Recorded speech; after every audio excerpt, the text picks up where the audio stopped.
My name is QB. I use she, they pronouns, and I will be your storyteller this evening. Tonight we will be playing a Nerdsmith Presents limited series, Between the Ley Lines. This series will be run using a slightly adjusted Kids on Bikes game system. This game will tell a story of mystery and betrayal as our players have to work together along with their peers to help figure out a murder. Failure to do so would not only lead to a potential killer being on the loose, but would also mean they'd miss their final exams, earning them a 0 in all of their classes and a delay in their graduation. The stakes couldn't be higher for them. Players, please introduce yourselves. Oh, hi. My name is Allorah, also known as Mikki Sparks. I am your resident streamer, and I have nothing else. I am the worst, but also the best, because of course I am. Subscribe. Oh, my pronouns are she, her. That's probably important. Okay. I am Beck. My pronouns are they, them. I am playing your girl Tommy. And I am kind of just here at this point. Everything's fine. Definitely no panic attacks happening. It's cool. We got our cheesecake last episode. I forgot about the cheesecake. I also forgot about the cheesecake. I never forget. Okay, that's me. Hi, hello. I'm Colton. I'm playing Josh Gandy. And you know what? Josh has just given up at everything and is just looking for drugs at this point. I think he's still on the truth serum, right? You are. You will be. Scopa? Yep, Scopa. You will be on the truth serum for a hot sec, bud. Cool. There's an antidote somewhere, but the cops didn't have it. But I don't care enough to take it. Neither does Josh. It's fine. Yeah, precisely. So yeah, that's us. Me. Yes. Wow. Wow. We're in a very weird mood today, guys. Guys, it's Thursday. It's Thursday. All right, so we have some amazing sponsors this evening. Our first sponsor is Die Hard Dice, home to the friendliest shopkeepers in the realm, carrying quality dice and accessories. Use code NERDSMITH for 10% off your next order, and be sure to let them know that we sent you. We are also sponsored tonight by Hero Forge. Hero Forge is an online character design application that lets its users create and buy customized tabletop miniatures and statuettes. And they release exciting new features every Tuesday for their pro subscribers. Use the link in chat to get your pro subscription and help support the network today.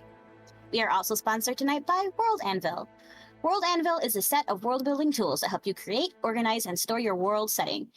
If you'd like to check all that out, that you can do with a Sage membership, check out the link in our chat.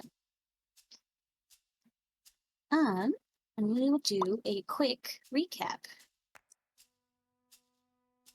So, last episode, we left off with our students beginning a long night of roused suspicions and investigations.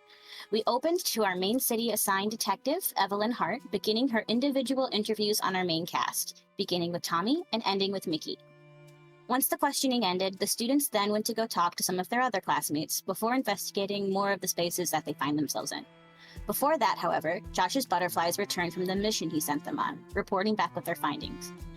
The group learned that there were a few more armed trap disguised as books back in the restricted area, and that one of the backpacks belonging to another student had the strange cord inside it that was found along with the already exploded trap. Upon indicating it was one of 3 blue backpacks, Josh picked up one to see who it belonged to, finding out that that one was Morgan's. They then spoke with Taylor once more and asked him about potential previous trysts he may have had with Allorah, the victim. He admitted to having had feelings for her that went unreciprocated, but that was ages ago.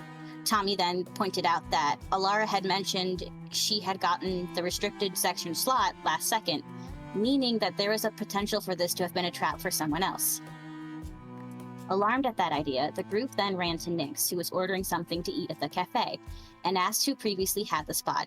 Nix had said that it was Jamie, who had given the spot to Allorah when Allorah had found out that that was the slot that she had. Upon being asked, Nix also noted that Jamie had been in or near the library pretty regularly now for about a month. Bringing some tea with them, the group then found Jamie in the auditorium, working on what Mikki recognized to be their technomancy final that was due in the morning. Josh and Tommy, noting that Jamie seemed a little reluctant to open up in their presence, left Mikki and Jamie to have a one-on-one conversation, while they went to go speak with Morgan to investigate the backpack a little bit farther. Josh managed to take a look inside said backpack, getting a glance at the cord, which, sure enough, was in there, but didn't seem freshly used. It was instead neatly coiled with trimmed and clean edges. They also learned from Morgan that this was the plant that they had found earlier was a type of ignis flower, something used for fire or ignition, depending on what part of the plant was used. Meanwhile, Mikki spoke with Jamie and helped to build her project. She noted that Jamie's notes were perfect, and yet she kept asking Mikki questions and double-checking that she was putting things in the right area. Upon inspection, Mikki noticed that this machine looked like it had been put together and taken apart multiple times, and there were lines from an unknown pen by all its hinges and joints. She asked Jamie if anyone had helped critique this, and she begrudgingly admitted that Allorah did, and kind of tore her a new one, calling her project garbage, which she also admitted she was fairly used to that kind of behavior from Allorah. The more Mikki got Jamie talking, the more she learned of a kind of prolonged beef Allorah and Jamie had had, and that Jamie had kind of been brushing it off and kind of ignoring it, and had just been trying to graduate, and was almost overly focused on her graduation. When Mikki made a move toward Jamie's notebook, Jamie then snatched it away before relaxing a bit, realizing Mikki was actually going for a tool. Mikki then was able to get Jamie to go to get a different tool from her backpack, a bright blue artist bag, and had Mimi take as many photos as she could from Jamie's blueprint notebook to look at later, having uploaded them to her phone. The pair then remained in the auditorium, continuing to work on her project, which is where we pick up now. Mikki, you sit in the auditorium with Jamie, the sound of small pieces of metal clinking and clanking filling the void between you. What are you thinking about right now? Mikki is thinking about how she's trying to piece together the beef between Allorah and Jamie and how that could have been related, and wondering if she's kind of wondering if Allorah might have set it up for Jamie, or somebody who liked Allorah. She's not sure. She's not the smartest. She's not the sharpest crayon in the crayon box when it comes to conspiracy theories, but anything else, sure. I think she's also really wanting to check out the notes. So definitely like kind of flicking her eyes to her phone every couple of seconds, not reading them, but just like making sure they're still there. Jamie can kind of catch you hesitating and looking at your phone before going back to pick apart and help out. And she goes, you know, you can leave. We have all night. You don't have to stay here if you don't want to. I do. It's this guy, Evan, I think his name is. We had talked and we were gonna hook up later tonight after we were done studying, and he's just blowing up my phone. And I'm like, I feel bad, but also like his loss, unfortunately. But you know, it's whatever. Jamie I'd rather help Which Evan? Tropicana. Oh, all right. You know, everyone has a something. Yeah, no, he's a little fruity, but it's fine. Everything you've shown me so far seems to be pretty on track. Do you want to try to take a swing at this for a little bit on your own, and then I'll come back and check in a bit? Yeah, sure, I can do that. Is it okay if I message you? Yeah, that's totally fine. Okay, thanks. And then, and you have my number, right? No, but I have you on Hex. Okay, that works. Okay, perfect. I will message you there. Sounds good. And let me know if you need anything. And she'll slip off the stage. and go find these two bozos. As you exit the auditorium, can you make me a flight roll, please? No. Okay, well. You can just fail it if you want. No. I wouldn't like that either. Oh, that was kind of good. 9? Nope, not gonna make it. Damn it. You walk up in the dark auditorium. It's only kind of illuminated in the front. And as you go, your foot catches on something round and you feel yourself lose footing and slip forward.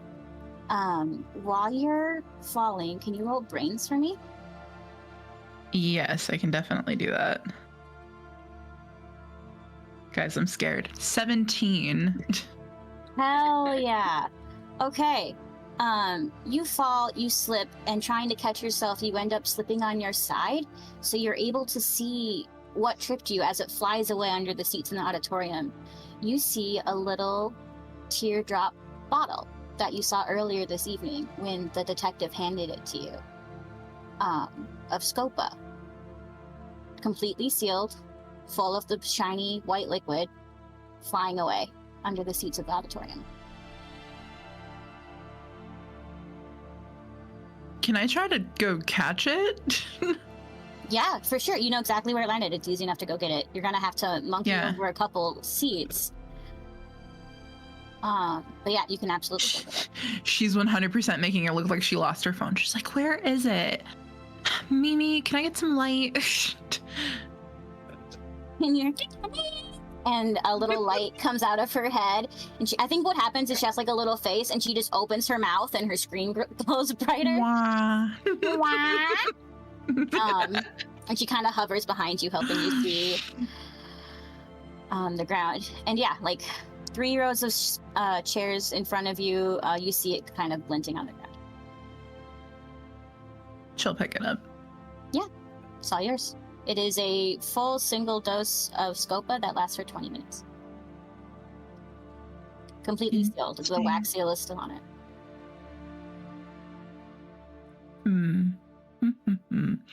Okay. She's gonna leave the auditorium and then try to, let me pull up the map that we have. She's gonna try to get somewhere a little bit more secluded, so detouring from the group really quickly. But I do think she, honestly, is there a bathroom? There is a bathroom. It's right next to the cafe. Okay, yeah, she'll slip into the bathroom. Sure, easy enough. There's no one in there. It's an empty bathroom right now. I want to go full Daphne from Scooby-Doo mode, the live action one, where she uses her makeup to try to test for fingerprints, and then I want to see if I can't have Mimi analyze those. So here's what I can give you. Okay. Would Mimi have reason to have a fingerprint database? No. Okay, so that's where I was at. So here's what I can give you. Mimi can record it for you and have it ready, but you will need to find something to compare it to if you want to find a match. Is that a fair deal? Okay, that's totally fine. All right, so you take out your sparkly sponsored blush that you got from a few sponsorships ago. Never used it, so it's super powdery. Dab it on the bottle and spin it around, and you, to your eye, to your best guess, can find about two different types of fingerprints. Okay. One a bit larger than the other, which is the only reason you can kind of tell. Okay. In her mind, she's very much like, I saw this in a movie once. This could be so badass. I'm a fucking genius. I'm a spy. You're just like humming the Pink Panther theme. Literally, the FBI should hire me. And yeah, so you give it to Mikki, you show her the one print, and then you show her the multiple of Mimi, the other ones. And they are recorded, and she sends those to your phone as well. Thank you. I love her. She loves you. Are you doing anything else while in the bathroom? I'm going to check on my own makeup, make sure it's not fucked, and then I'm gonna go find the others. All right, roll grit. Grit? Yeah. That's not the stat I was expecting. Okay. For makeup durability? Yeah, it's grit. 6. It's fine. You know, you had some emotions. You've been running around in like a hot, sweaty auditorium with like very little circulation. So like it's a little patchy in places, but your eye makeup's holding up great. Hell yeah. Which like there's not great lighting anyway, so it's fine. I need to reach out to Kapora and see if we can do that sponsorship deal again. Be great. Make a note of that. And you hear like a little typewriter noise and a ding, which you know is a notice taken notification. She's perfect. If anything happens to Mimi, I will cry so many like, tears. It's like killing the dog. You can't do it. don't kill Mimi. All right. Are you staying in the library? Or you're gonna go find your friends? I'm gonna go find my friends. Okay. You find your friends probably just as they're finishing up their conversation they just had with Morgan. And you actually see Josh kind of rubbing the back of his head where Morgan had just snipped a clump of hair away from him to use for a potion. That's probably what you see as you walk in. Hey.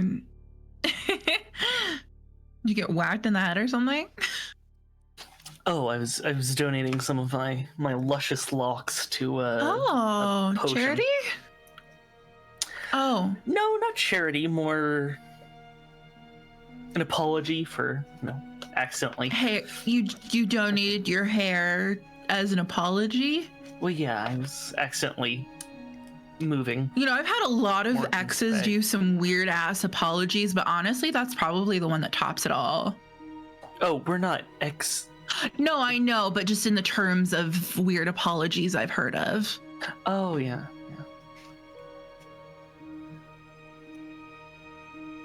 What was the potion for?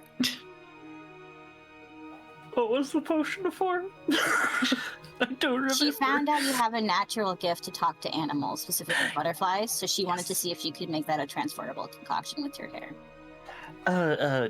Talking. Her capstone is on talking to animals.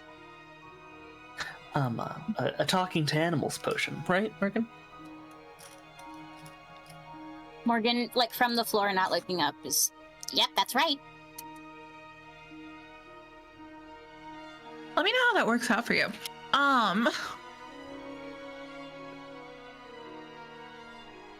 Actually, hey, question. Am I going to have to, like, if this works, am I gonna have to like be shaving my head constantly for? We're gonna have to donate your body to science. I like my body. Oh, I don't sorry. like science. No. How do you feel about wigs? I do not wear wigs. When will you wear wigs?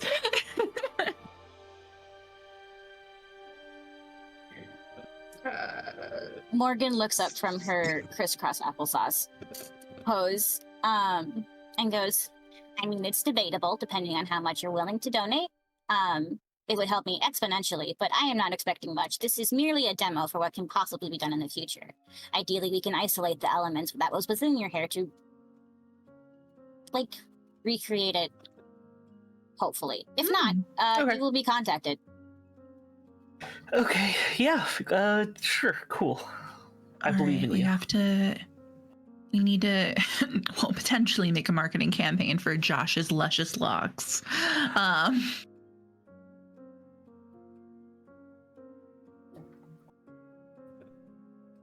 Yeah? Okay. No? Okay, great. Good. No fighting on me on that one.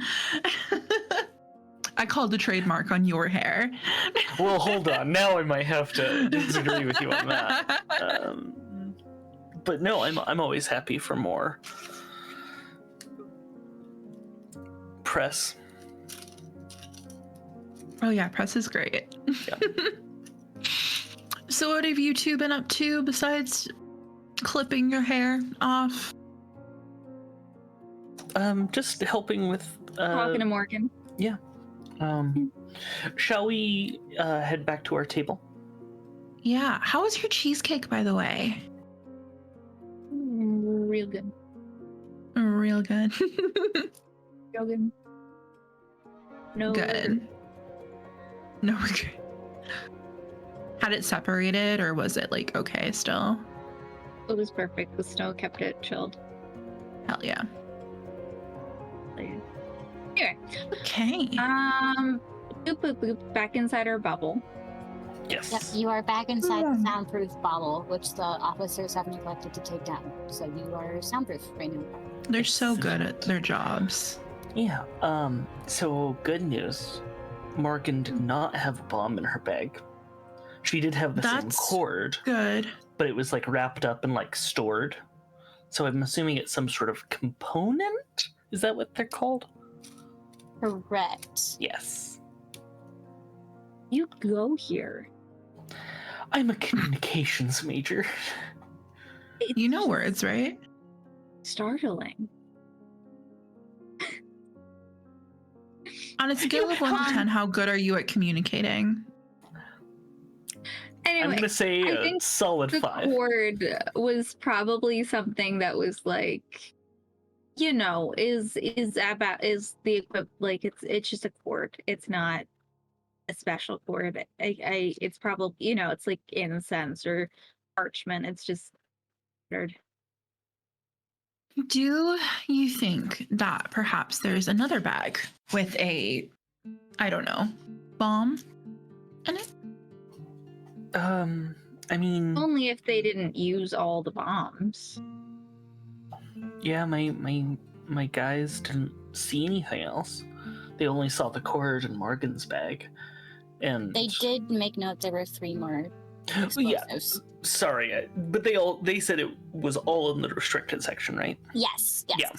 I was more talking about the non-restricted section area. Gotcha. Yeah. Yeah, they didn't say they saw anything in the non-restricted area. So as long as we don't go in there, we should be fine. Well, I learned a few things while I was chatting with Jamie. One, Allorah and her had like some serious beef. Like it was bad. Like Allorah was basically bullying Jamie, according to what Jamie said, like saying that her work was trash and that maybe not in those exact words, but like close enough. And saying like she like I don't know what else, but just bad stuff. And so I guess Jamie has been like second guessing herself and just like undoing and rebuilding her project for like the last month. In addition, What gives you that idea? I was actively helping her put it together, and there are definite signs of it being taken apart. Okay. Maybe I'm sorry. I just wanted to ask because, like, No, you're good. I would never get to start until now. Well, If that's there just was called evidence. procrastinating. Yeah. Well, I mean, she doesn't seem the type. No clue. But on that note, with that being said, I also she was acting a little strange when we were chatting. I went to reach for like a tool or like a socket wrench or something. I don't remember what it was. But she kind of like freaked out's not the right word. She flinched at her notebook, and like granted she's a pretty private person, but given the circumstances I thought it was a little suspicious. So I like kind of checked her to go check in on something, and I got some shots of it from Mimi, and she kind of gives her a little pat on the head. What's in there? I don't know. I haven't looked at it yet. Let's find out. Oh, before we get into that, there's one more thing. I found a unopened bottle of Scopa in the auditorium, and I tripped on did I trip on a bag, or did I trip on like just the bottle itself? You tripped on the bottle. Okay. But you remember there being a couple different bags sitting in the auditorium. Okay. So they could have fallen out of it. They could have fallen out of one of your pockets. Like, you don't know, but there were bags by it. But I found this rogue bottle of Scopa just hanging out in the auditorium, and almost ate shit on it. Oh gosh. Yeah. Do you think I'm if I okay? drink Thanks that- for asking. Well, obviously No. you're okay. But if I drink it, do you No. think that I would tell the truth forever? Do you want that? No, I don't think it would matter. Pretty honest, normally. Okay. well, either Go way, for I it. think we should keep it to use on someone Like, you want to if we run shove into it that down somebody's situation. throat? No, I want to put it in a drink and sneak it when we have an idea of who the killer is. I feel like there are seminars we have to take at the beginning of the school year about things like Yeah. that. I remember watching Yeah, a really there bad are. play by There's theater also students. It's No embarrassing. reason to give a shit about that when it's a fucking murderer. I know. I'm That just is a giving you salient shit. Okay, let's take a look at these, and I'm gonna basically shift my phone so everybody can see, and then pull up the pictures that Mimi took. So Mimi got about 50 photos. I love her. So you're all able to see, so this is the given information. After this, I'm going to have you guys roll brains. Most of these are notes from classes. They're lecture notes. She has the page divided into thirds, so notes from PowerPoints, comments on the notes from the PowerPoints, and then reflection at the bottom. It's pretty much identical, save for the title of the lecture at the top and the date next to it. Besides that, there are some smaller blueprints made on graph paper, sort of hidden throughout in between some of these notes. But they're difficult to decipher because of how fast Mimi was going through the notebook. So I'm going to have you guys roll brains, and depending on how high your brains are is depending on how much information you're able to detect. Okay. All three of you can, or just one of you can? Let's make it all three. I want to see how terrible this roll is. Yeah. Oh, cool. Oh, that's the wrong die. That's the wrong That's an die. Shit. exploding die. 15. Oh my god. Oh, Do exploded? multiple dies explode, or is it just the first one? You can keep No, exploding. you can keep going. Okay. Is it if you Okay, roll the apparently max, this- it explodes? Yeah, that means, and you I get to haven't roll had it that again. happen yet. Okay. I haven't had that happen I yet. so also it's okay. just rolled 2 exploding on mine, and I'm Hell yeah. Everyone's having a brain blast right now. Oh my Yeah. god.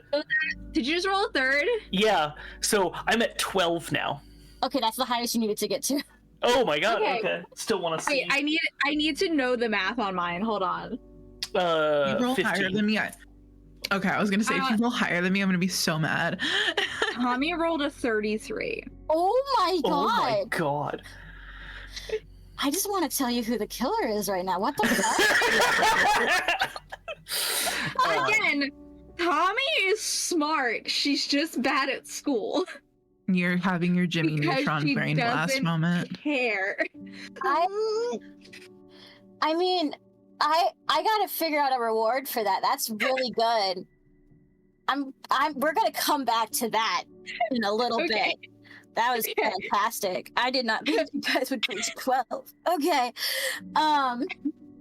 So is everyone above a 12? Yeah, I got Okay. 15. Okay. I also got 15. Amazing. All right. So you can all, after kind of going through these images and zooming in and out and kind of piecing together what somebody says, you all figure out the following. First of all, in one of the lecture notes,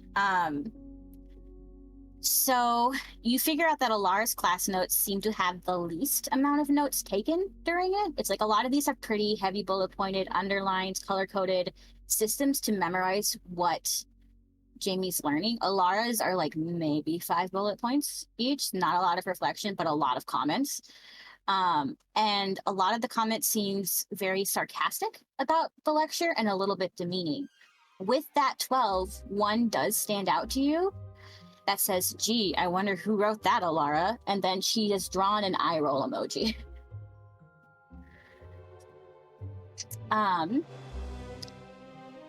You are able to make out the blueprints for a lot of different projects. One you do recognize as something Allorah presented with her thesis a few months back, which is this sort of like, it's like a toy, but it uses a new kind of engine that utilizes kind of what your final project is, where it's using, what's it called?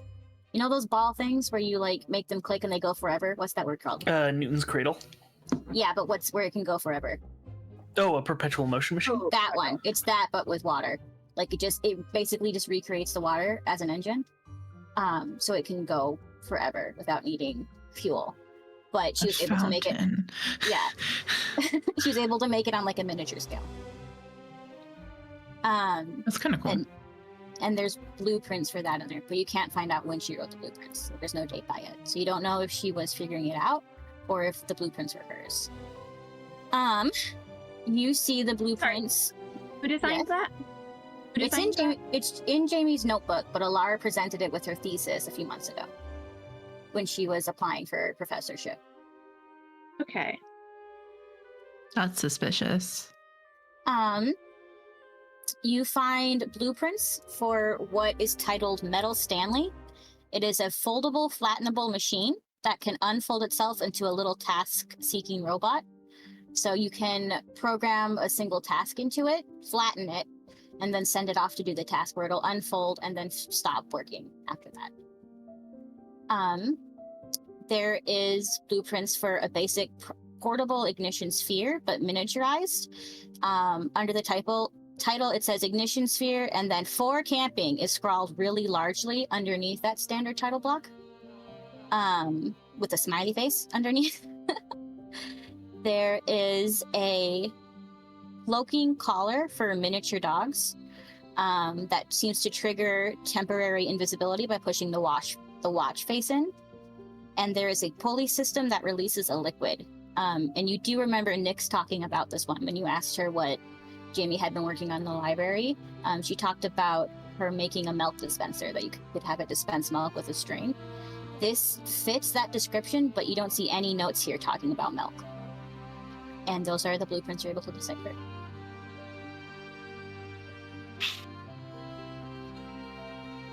So, like, my first thought is that, like,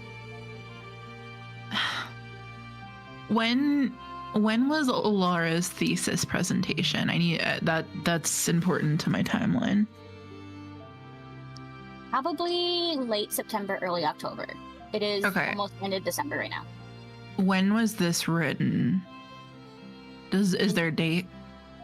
The nearest notes you can find are around that time, if not a little bit before, but it's hard to tell because of how she sort of hodgepodge this all together.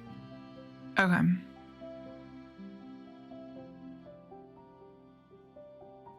You don't think that Allorah stole her thesis design from Jamie, do you? I don't want to say yes, but it is a better motivation for murder. It's also against the university's honor code, right? That's bad. Yeah, I just don't think she's going to get posthumously expelled. Yeah. I mean, who knows? They might. That's come back here as a That's ghost. a wild. You know, this whole thing's a wild story time, but getting expelled post mortem is crazy. Yeah. One sec. I'm gonna pull my butterflies out. The butterflies. Yes. Hey guys. Hi. Hello. Hi. Hi. Hi, friend. Hi. Hi. Was there only blood in the restricted section, or was there a corpse there as well? There's still a corpse. There's still a corpse. It smells so good. There is a corpse. Okay. Cool. Ask if there was milk. Was there milk?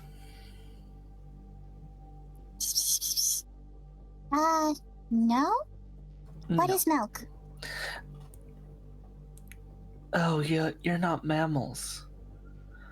Don't worry about it.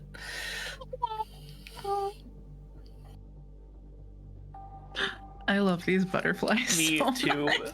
I'll put them away. You go to close the lid and you just hear, "Can we have a banana?" And then it like closes. I've already given you 2 bananas today. Never enough bananas. Never enough bananas. I agree Okay. with that sentiment. Well, that dashes my theory.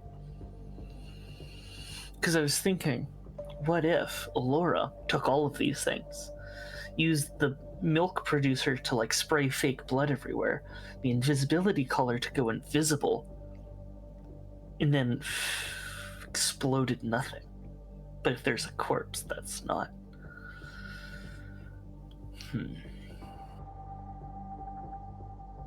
Because then it would just not even be a murder. It would just be a fake murder. A staged murder. Is there anybody actively guarding the door to the restricted section? Hello, I can't talk right now. I was just gonna ask if any of you are looking around the room right now. That. Okay. Whoever is looking around the room, roll brains, and I will Okay. answer your question for the restricted section.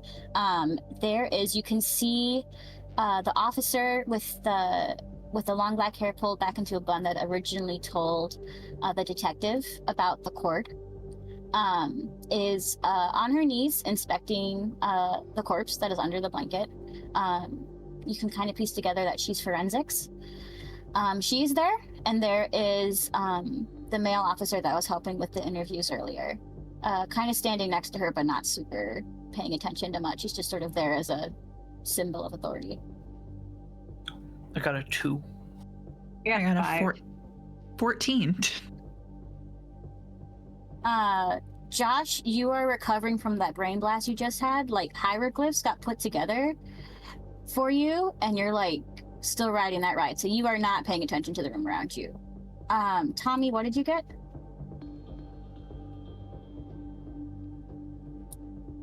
Five. Okay. Thank you. I'm sorry. You're good.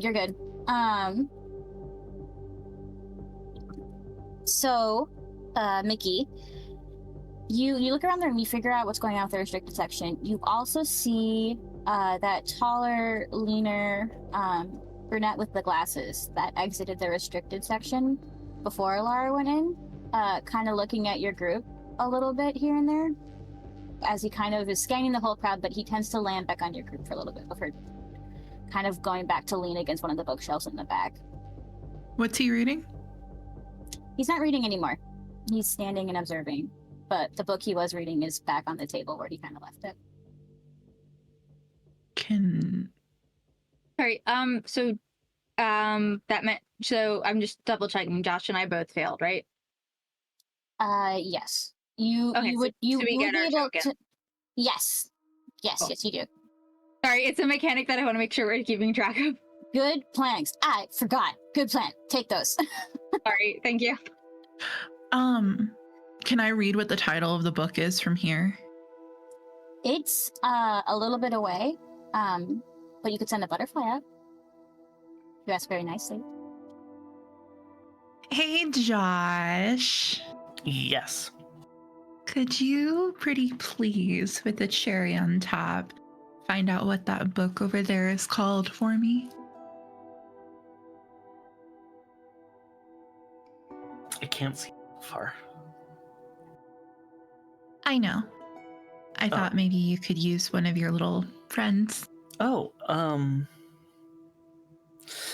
I have a question though with that plan. I like the plan, but I have a question about it. Are my butterflies literate? That is a great question. Because I don't think they are. I would say they're not literate, but they do know how to walk in certain directions and can try to recreate what they saw out of lines. I'll roll for it if Okay. they want to dip their feet in ink. Counter plan. Mimi has a zoom button. This is She also- does have a zoom button. Josh is so smart. I didn't even think about it. You used all of your brain cells for that. Good job. Yeah, they're all dying now. I zoom in with Mimi. Yeah, super easy. You're able to look at it on your phone, so you can look like you're texting on your phone while Mimi stares at this book. You are able to see the title on this leather-bound book. It says The Quantum Sorcery, A New Frontier in Magic. Hey, Mimi, can you give me a synopsis on this book really quickly, please? And you see like a sound wave bar appear where her face is, and you hear Quantum Sorcery, A New Frontier in Magic by Professor Allorah Stormweaver. An exploration of magic using principles of quantum mechanics, including entanglement, superposition, and uncertainty.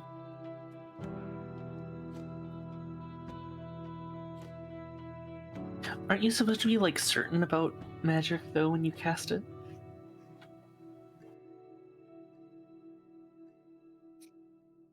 I mean, probably. That just seems silly then. Like, I mean, not my position, I guess. So this is written by Allorah, is what I'm hearing. Allorah Stormweaver. Alaric. Sorry. Okay. No, you're good. There's a lot of names that are very close to mine, and I don't know how I feel about it. I am sorry.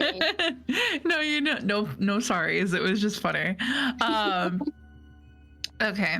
So can you repeat what the general thing of it was, like the last line you said? Yeah, it's an exploration of magic using principles of quantum mechanics, including entanglement, superposition, and uncertainty. So it is a more hyper sciencey theoretical magic study. And you probably have never seen this book, but you can infer it was probably in the restricted section because of untested formulas and stuff that if a student tried to replicate it here wrongly could lead to a horrible disaster because they're not perfected yet. And it would not be wise to test them and accidentally summon a black hole somewhere. You know? Yeah.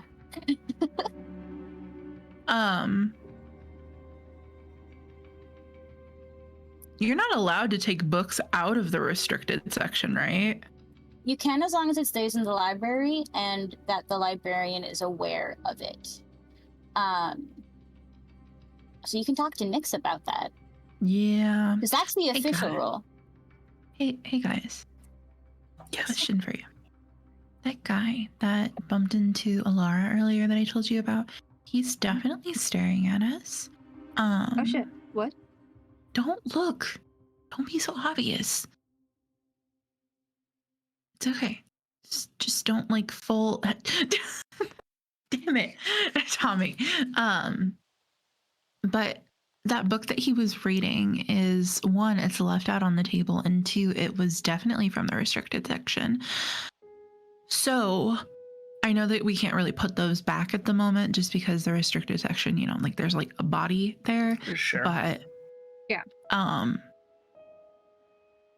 Like he seemed like he was in a hurry when he left, if I recall. So I don't know, like maybe we check in with Nyx and see. Want me to get the book? We could. I mean, it's pretty easy. It's just sitting out on the table, yeah? Yeah, it's like 2 tables diagonally from you guys. So you'd have to walk over and get it. But is he by the book that He's not right by the book. You can tell, like, he probably intends to come back to it. His backpack's still kind of leaning against the table. He's just watching. Yeah, he's leaning against the big long bookshelves in the back. He's watching you guys, but he's also watching the kind of crowd as a whole. All right. The question is, which of the three of us can distract him the most? Probably not me. Is he cute? I mean, he's like English professor cute. Like Hot kind of English scruffy, professor, like dark academia. I need details. So dark academia, like scruffy hair, a little bit of a beard, or like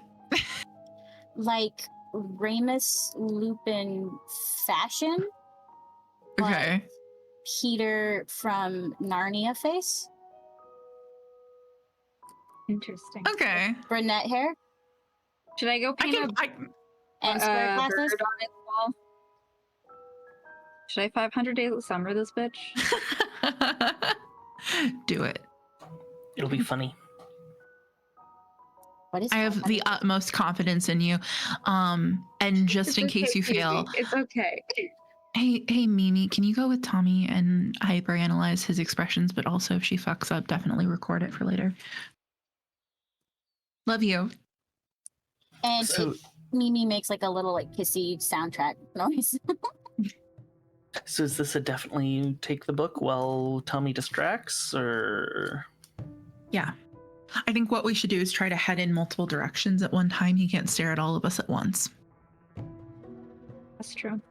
I'll talk to Nyx. You get the book. You distract. Cool. Alrighty. Do you want some lip gloss or something, like just in case, or? Yes, absolutely. Yes. Give me- Okay, yeah. And she starts digging through her bag.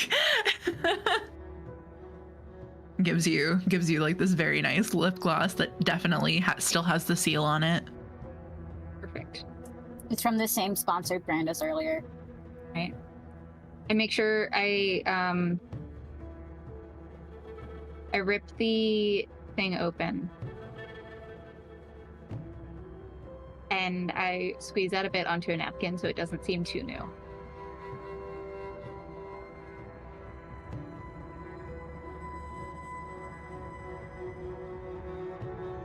Right. All right, 3, 2, 1.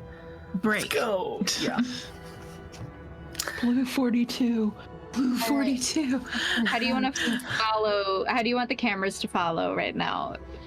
You. That is a great question. So we have Team Recon, which is Josh and Tommy, and then we have Team Information, which is Mikki. Which is more of a priority for you guys right now? I think Recon, probably. Okay, so we're going to start with that scene. So, Beck, tell me what Tommy does to get Alex's attention. Okay. Tommy doesn't get Alex's attention. Tommy puts herself down right next to Alex. So while he's standing, you're just going to sit by his feet. Yeah. Okay. Yes, I am. Yes, I am. And you're just I'm not gonna going to sit down. No, I'm talking. No. There's gonna be a lot of talking. I sit down. I pull out the lip gloss, and I heave this massive. Like if a man was to write it, it would be boobily. Thigh. Breasts heaving. Just a real big sigh of just ennui. I love her. Amazing. Thank you. And I begin to start to gloss my lips, and then I can't. And I sigh again. And I, without looking at him, but talking to him, as I've made this big display of myself, I just go, it just really makes you think.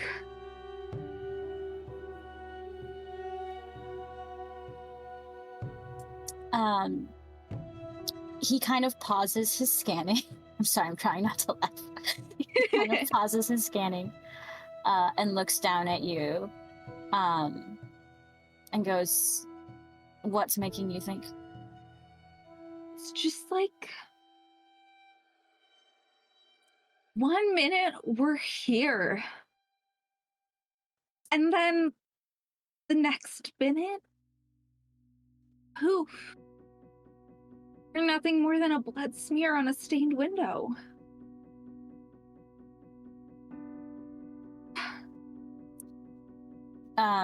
He kind of holds your gaze for a minute before beginning to turn his head back up, and he goes, I suppose mortality comes for us all in the end. And then Tommy stands up very quickly and takes his hand and focuses his attention to her, up on her tiptoes.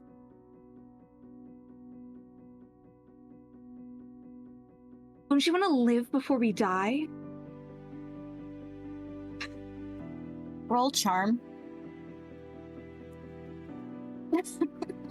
Work. Work, babe, work. I think that's about the moment where Josh goes. I was gonna say you're next. Yeah. While this is happening. That's so ominous. You're next. It's my turn to seduce a character. Give me a second. I rolled poorly. Oh no! Very upsetting. Yeah. Don't you want to live?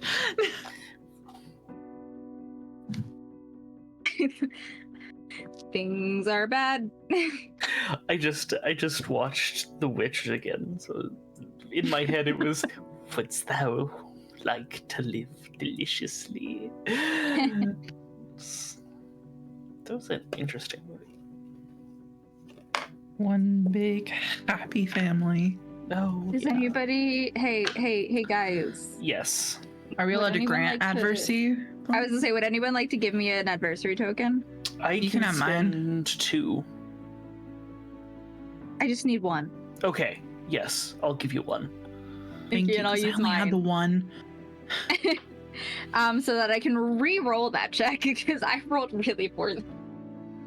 Yeah, there you go. Fair enough. Go ham, friend. With my lucky feet.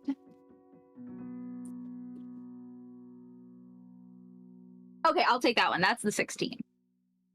Oh yeah, for sure. You boobily say, "Don't you want to live?" And you feel like something in Alex's chest kind of catch for a second as you say that, and he looks at you and he goes, "You know, I've been thinking about that too."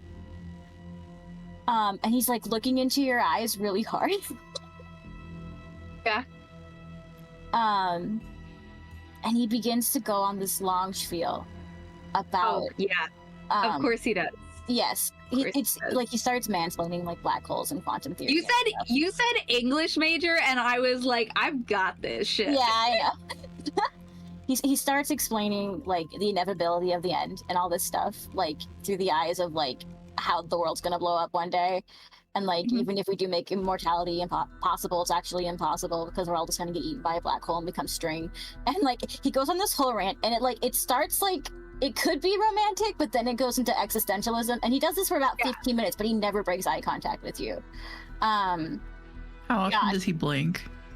Maybe twice. Maybe twice.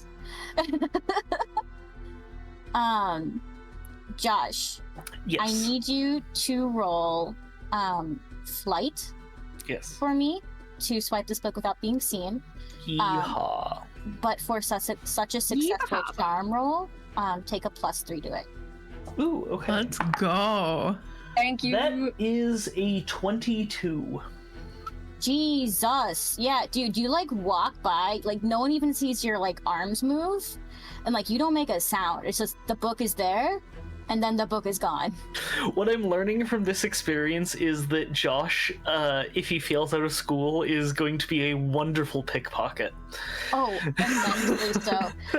I'm surprised he didn't go into illusionary. Like, he'd be really good at it, but maybe no one told him that. He had secret ambitions to be a magician. Oh. Yeah, no, the book's yours. You got it. It is pocketed. Sweet. After I get the book, I'm going to find a sort of quieter place between the shelves of books and flip through it to see if like anything falls out or anything's written in the margins or anything along those lines. Yeah, for sure. Easily enough to do. You can actually hear the crazy existential talk going on a few shelves in front of you as you do this. It's kind of muffled from the many shelves of dusty books.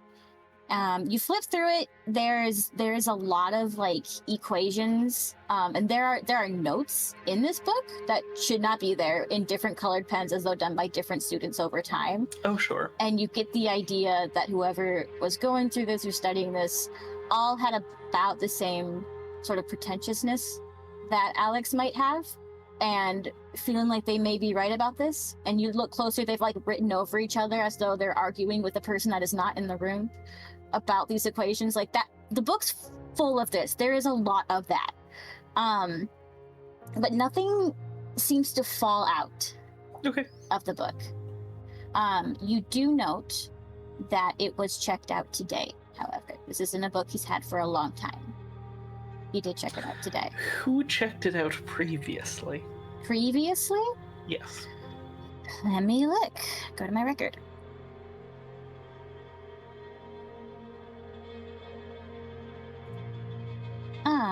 That would be Aria Emberflame. And how long ago was that? A week ago. Not to be like that guy, but who actually, I'll just ask the other question that I should be asking. Did Jamie or Allorah ever check this book out? They did not. Okay. Interesting. Okay, then I'm going to, Hang on. Oh, I'm hanging on. I'm holding on. Allorah did. Oh. But not recently, not this year. It was like 2 years ago. Probably when she started doing her master's. And you can see that she wrote her name on a little card in the front, because they still use cards here because that's cute. In like this like blue glitter pen, and when you were flicking through, you can see some of the blue glitter pen notes written over and crossed out in red. What color was Alex's name? Red. Interesting. I was going to ask a question about what the book says about certain things, but I realized that Josh would have no way of knowing that. I was gonna say, you can look it up, but you're gonna roll brains for comprehension. Yeah, then I'll just put it in my bag and loop around to join. Well, I'll loop around, and I'm gonna assume us friends, we have like a symbol being like, get me out of this conversation. Yeah. So I'm gonna like try and catch Tommy's eye to see if they need a extraction. Tommy, how you doing? Oh, I'm doing great. I think when I see Josh, I'm gonna, in between my like hair twirl and then my like Kristen Stewart like grab, I like nudge him away, like I got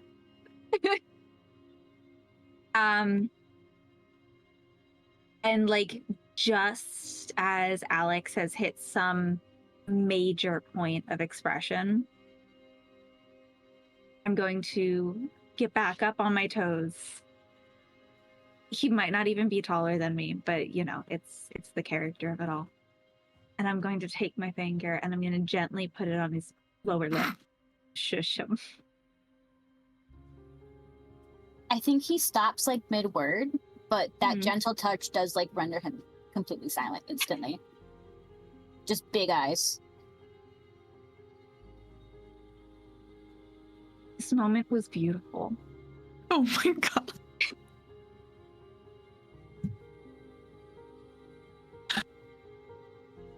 You have such a beautiful soul. And you know, I really think you can go so far with your theories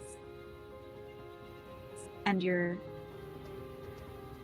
view on the world. We're all stardust. And my stars are passing by. And I walk away. You leave, and like it looks like he was like gonna try to like touch your shoulder to say something, but as you like leave, it's just sort of hanging in the air, and his mouth is like partially open as he watches you walk away. But he doesn't do anything. He's just struck that just happened. Yeah, he's like not shooken up, but like he feels weird that happened. But yeah, no problem. You were in and out. How does Tommy feel? Oh, this is great. I'm good.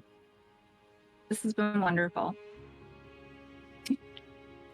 Not easy enough. Get the fuck out of there. Yeah, absolutely. No, you're so good. And you can catch back up with Josh. We are going to jump to Mikki and Nyx. Nyx is back at the cafe, by the way, Mikki.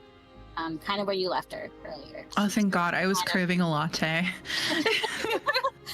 It's been so late and so long, and I'm so thirsty. Yeah, no, she is still at the cafe, but she is now seated at one of the tables. She's a little short for these kind of taller stools, so her feet are just kind of swinging above the ground, kind of one at a time as she kicks and eats on a sandwich a little bit. Mikki goes to the counter first and orders the most ridiculous drink ever. It's quite literally that one TikTok sound that I'll have a mocha caramel chino made with skim milk, no whipped cream, all that just shit. And waits and gets that. There are little technomancy robots, kind of bigger, Beautiful. chonkier ones at the counter, and there's a little screen, and as you're like saying all this stuff, it's like auto-filling it for you. And you hear it kind of mechanically groan as it prepares all this stuff, and you don't know if it's on purpose, like an actual human groan would be, or if it's just the weight of all the stuff you're ordering leaning onto the machine. It's hard to tell. Oh my God, it's such an authentic experience. But yeah, easily enough. You get the drink, you pay for it with your student card. Beautiful. And you're good to go. How many dining dollars do I have left? Do you want to check your balance? Yes, please. You check your balance. You have $5.07 left. Oh, that's so sad. It's almost break though. Get another frappuccino. It's Yeah. so real though. That's me. This is also like the second time you've refilled your card. I got the early bird bucks and everything. Gosh. Okay, yeah, she goes and plops down in front of Nyx again. Hey girly pop, how are you doing? Oh my, welcome back. Did you get thirsty? I did, and it's getting kind of late, so I thought I might like invest in a little caffeine, you know. That's so smart. Do you think you'll be able to sleep though? I mean, I guess, well, we get to sleep in the auditorium, I suppose. Have you secured a bed yet? I haven't been able to find anything to use. We went in earlier, but like I'm used to staying up for hours and hours and hours on end. So I wasn't too worried about it, but like worst case scenario, I can always like I feel like I'm gonna just probably grab one of the couches, like the lounging couches in the library, because I feel like not everybody's gonna think about that, because they assigned us to the auditorium, and I think those are gonna be far more comfy. That is so smart. I didn't even think about that. My next plan was to like deconstruct my chair behind my desk and make like a 2-cushion system and just sort of hope for the best that I don't fall off it. But that's so much smarter. It's already pre-constructed and everything. I don't think they come with blankets, but like, you know, get creative. We have jackets, and you could just get a friend and they can be your blanket. Yeah. Is everything else okay? How are you doing? Yeah, no, I am good. I just had a quick question for you. I definitely didn't forget it on the way here. I'm definitely remembering what it is. I'm channeling my inner brain cells. Allorah definitely forgot this. We needed to know, I was curious, for the policy on like checking out books in the restricted section. I know that 9 times out of 10 they're supposed to stay in the library, but are they allowed to leave the library? Her cheeks go a little bit red, and she goes, "May I ask why you're asking?" Well, I was a little bit concerned because I know that there was a student that well, I don't know if there's a student. There was somebody who was in the restricted section who, before Allorah, that had left with a book. And I was, you know, like wanting to make sure, like, you know, you didn't get any trouble or anything like that, because like you're just doing your job, and you know, all this whole thing is so crazy, and I just want to make sure that like you're gonna be okay at the end of this, and that like there's nothing like that you get in trouble for, because I would hate for somebody to take a book, you know, home with them without like having that permission. We have to look out for each other, us girls. Oh my gosh, yes, us girls, for sure. And like, you can tell she's like never been like called girly pop so many times in a row. She's like, yes, Literally. I am girly pop, absolutely.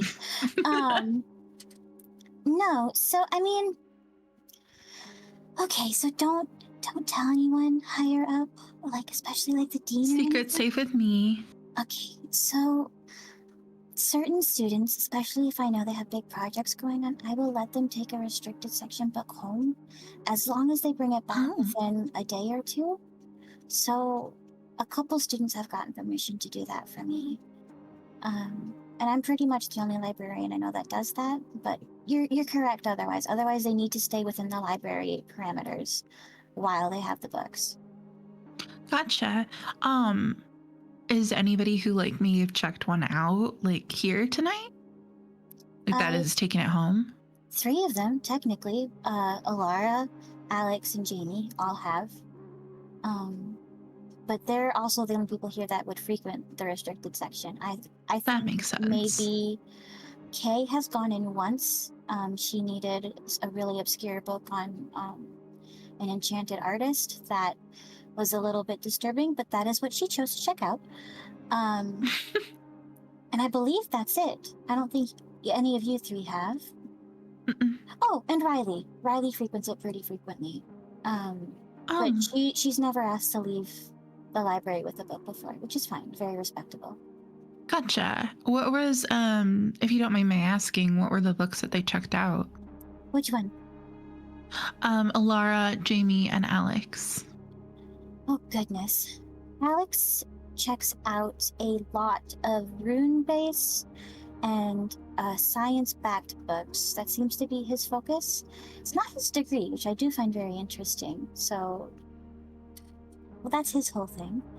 Allorah has checked out multiple technomancy books, and so has Jamie. As you are aware, there are forbidden scientists in the practice that push bounds too far, start enchanting giant robots with the souls of humans, and so on and so forth. Things we shouldn't do. Yeah, crazy stuff like that. Of course. And Riley studies magical artifacts and has some journals from certain dig sites where the authors have gone a little bit insane and start saying prophetic things at the end that if you read it aloud will kill you. So that's why they're in there. But the beginning parts are actually very informative. So that's what Riley's been reading. Okay. I think that's it. Do you know what book Allorah was like going to look at when she unfortunately passed? She didn't tell me. I believe it was a technomancy book. Give me 1 second. I actually have our records on my phone. And she starts kind of scrolling through her phone to check her records. Let's see. Technomancy. This is I'm going through her records really quick. You're good. Take your time.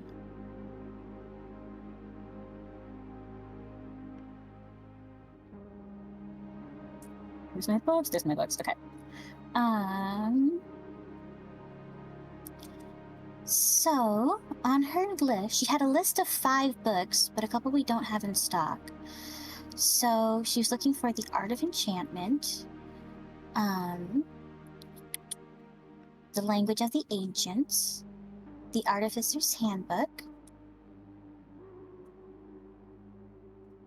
Magical Laws and Ethics, and The Technomancer's Handbook, the first edition.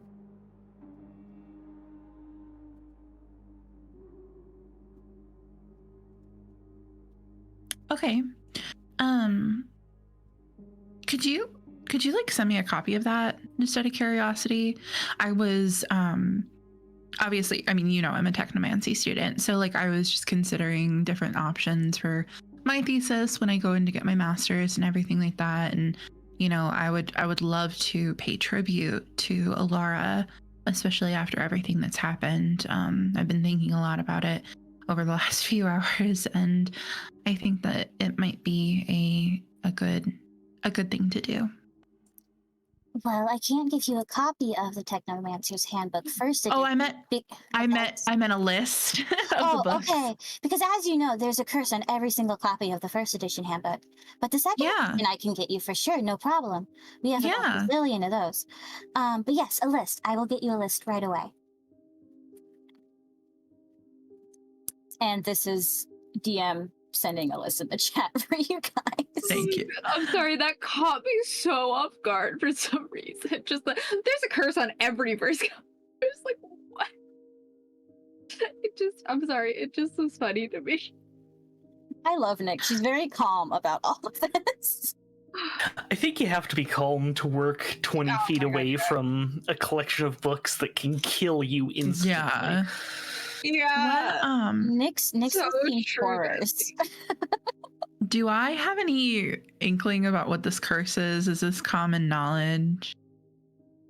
It is in the technomancy field. It was one of the like old founders of technomancy back when like printing presses were first starting to like happen. Was encouraged, is the rumor. Gently encouraged was the word used, to put his findings into a book to be distributed for others to learn it. He was quote unquote unhappy that he had to share with the masses and wanted to keep the knowledge to himself, and then cursed all of the books that he published by using an enchanted printing press. So then they had to reprint the book by re-lettering the book on a different non-enchanted printing press and made a second edition where the only revision is there is no curse in this book on the front page. I love that. Yeah. You gotta love What did the curse do? It led to a life of hardship. I think it was mostly intended. I think, and from what we've sort of read about the author, like farmers' crops wouldn't grow as plentiful or would full on die. All of your shoes, the soles would fall off after a week. Like those kind of hardships. I don't think it was like complete death. Yeah, it's just very unfortunate. Trying and taxing hardship sort of thing. Because causing death is punishable by death, so I don't think he went that far from what we've seen. But just unfortunate happenings. Okay.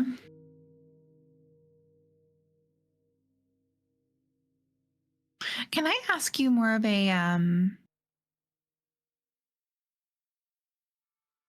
like serious question? Sure. What do you have in mind? You're pretty insightful, and I think you see a lot of stuff that goes down in this library. I mean, it's quite literally your job. But, everything is kind of intense right now. Especially, like, considering there's quite literally a murderer, and she kind of lowers her voice at that very intentionally, on the loose. Who do you think did it? I am choosing to believe that none of you did. I would rather believe this was a very unfortunate accident than believing that one of you that I've come to love over a couple of months now has done something so tragic, so hateful. Yeah. That's where my heart is at currently. It's how I'm staying calm. I've seen anything happen in this library, and I would rather have it be something unfortunate to happen because of a book than one of you turn on one another like that. No, absolutely.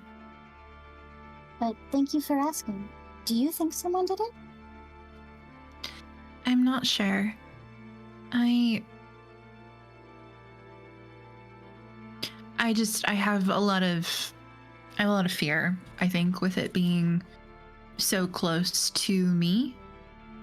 In the sense of like being in the same field, and there's a lot of competition anywhere you go. But I knew Allorah adjacently, so I think there's also a little bit of apprehension there. But I don't know. It feels really scary to think that somebody could be capable of those things. We shouldn't hinder each other's success based off of jealousy, and I worry that might have been the motive, but I don't have any proof or anything like that. Do you think it was jealousy? I couldn't say. That's fair. I can understand. A lot of bad things people do come from a desire to control a situation. I've come to learn over time. Maybe this was just someone trying to take control of their situation. Maybe it was still an accident, maybe it wasn't, I don't know.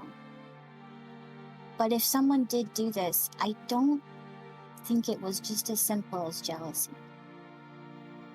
These things never really are. There's usually another layer or two that comes with it, don't you think? I don't know. I'm not really a mass murderer kind of person. That's fair. We can't all listen to cold cases to pass the time. I totally understand. I have a lot of girly pops in my circle that listen to true crime religiously, but I am more of a like late night audiobook girly. Oh, don't get me wrong, me too. I love a good autobiography, especially from those like female comedians. They're lovely. But Georgina, and then she like nods to one of her like larger snakes that sit by her ear, just adores the cold cases, so I have to give her a treat once in a while. They get pretty grody, but gotta make your girls happy. Indeed. Well, this has been lovely. I think I'm gonna go try to snag one of those couches before somebody overhears our idea. If you have a hard time finding one, let me know and I will sick Mimi on them. Oh my gosh, yes. Was that her name? I don't think I've properly met your little friend. Yeah. Hello. Mimi she's just my little friend and is very helpful. Basically acts as a secondary personal assistant. It's great. Amazing. I love that. And you built her yourself. I don't think I've seen any other students with one. Yeah, no, I built her in my like halfway through my first year. I started to notice that I don't like to talk about this a lot, but I really struggle with like comprehending my lessons sometimes. So what I'll do is I'll have Mimi record the lessons for me. so I can listen back to them later. I'm much more of an auditory learner. That's amazing. That's so smart. I'm so jealous of you students. You're so talented. What's the equivalent of an insight check, QB? Let me look at my cheat sheet. Charm. Can I roll a charm check Yeah, on sure. that statement specifically? It's sweet, but it's also quietly menacing. Yeah, go ahead. Go ahead. This is the wrong die. Okay, that is.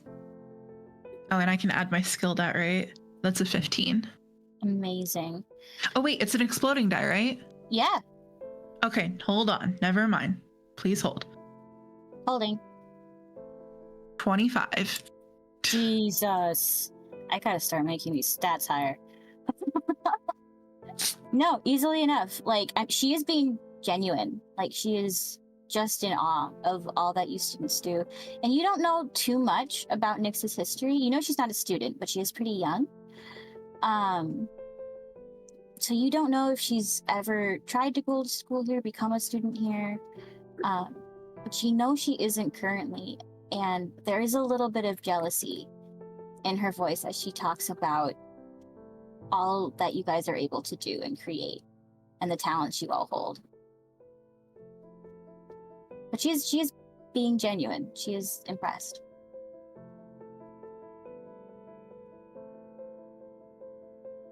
Well, I will chat with you later then. All right. Have a good night. You too. Bye-bye. And I think that's where we're going to take a small break. Small 10-minute break, maybe? Just to get some air, walk around. All right. Yes, we will be please. back in a little bit. Bye-bye. All right. Oh, goodbye. Hello, friends. Welcome back. We are just going to resume our game here. Thank you for being so patient with us.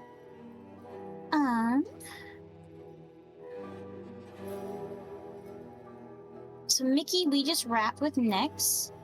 Are you heading back to meet your friends? Yes, latte in hand. Okay, so latte in hand, you go back into the library and you see Tommy sort of sashaying away from Alex, who looks like he dropped something.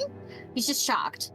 And Josh proudly with something under his jacket, walking very quickly towards you.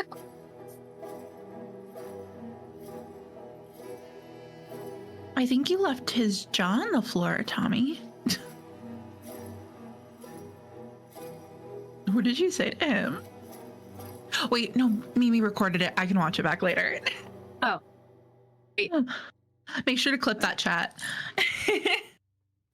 There still is no chat. Damn it. But there could be. There could be. They're real to chat. me. It's like a phantom limb. They're there, I know it. I'm getting subs as we speak. I probably am. Yeah, you probably are. You could be on the news. All press is good press. Mhm. Sometimes. Streamer solves murder. Oh, think about how. Oh my god.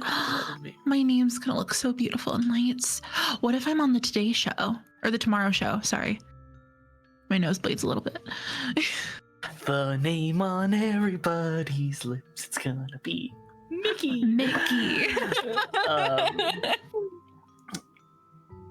So, I got the book. I'm assuming we're back in the bubble. Yeah.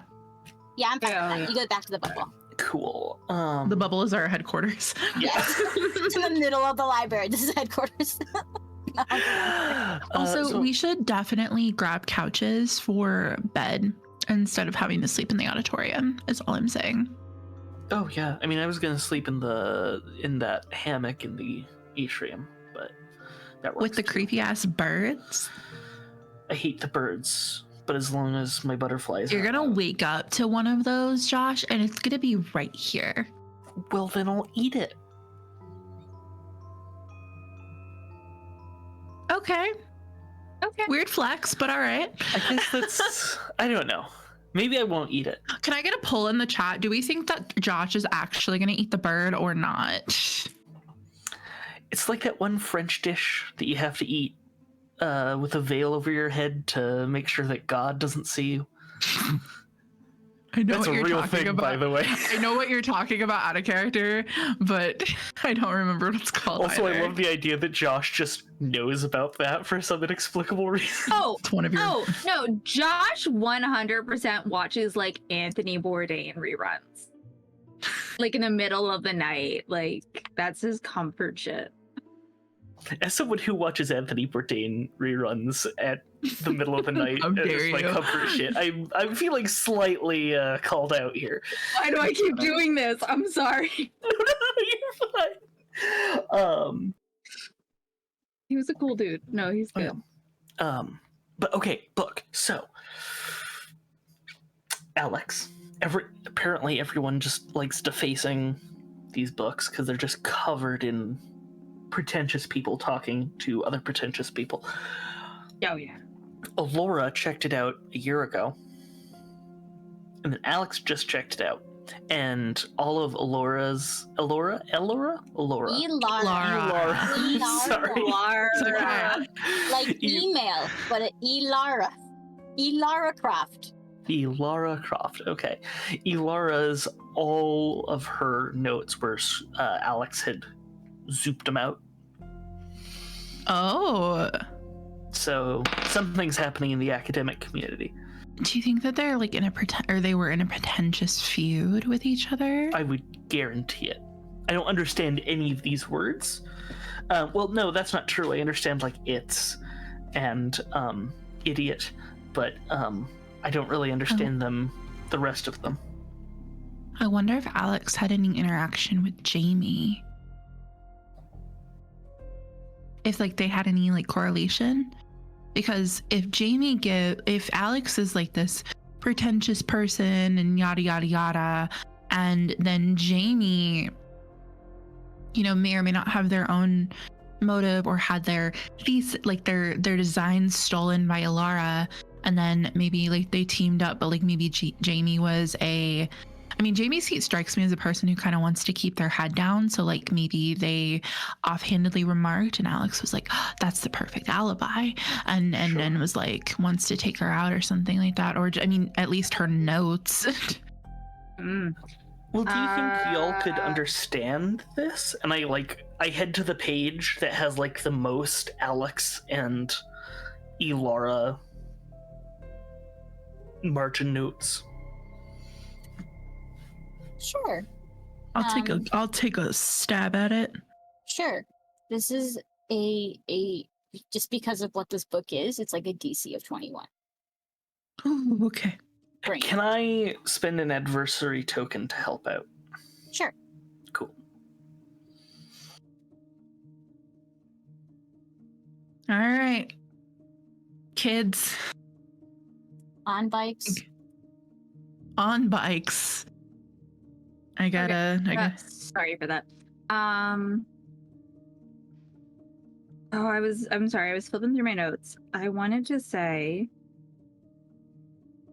in character that Tommy would remark on how Alex and Jamie are actually like personalities that would probably go together really well, not in a positive way.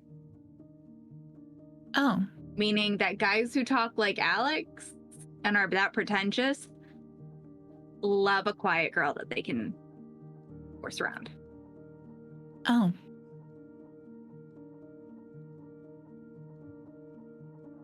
Also, Nick seemed like weirdly jealous, like not weirdly, like it was very like quietly jealous of the students.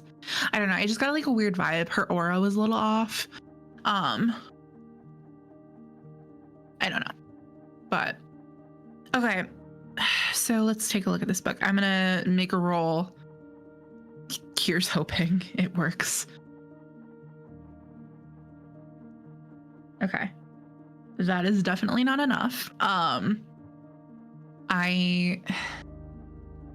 How many adversary, whatever they're called, tokens do we have? I have spare. 2. I was like, Colton has 2. You I have have one. unless you just spent it. And I spent mine immediately as soon as I got it. Because that's how I am. Could you spare a token? Yeah. Colt? Yeah. Okay. Go to No, we one. need to roll more so that we can fail more so that we can get some of these bitches. Or we just never fail again.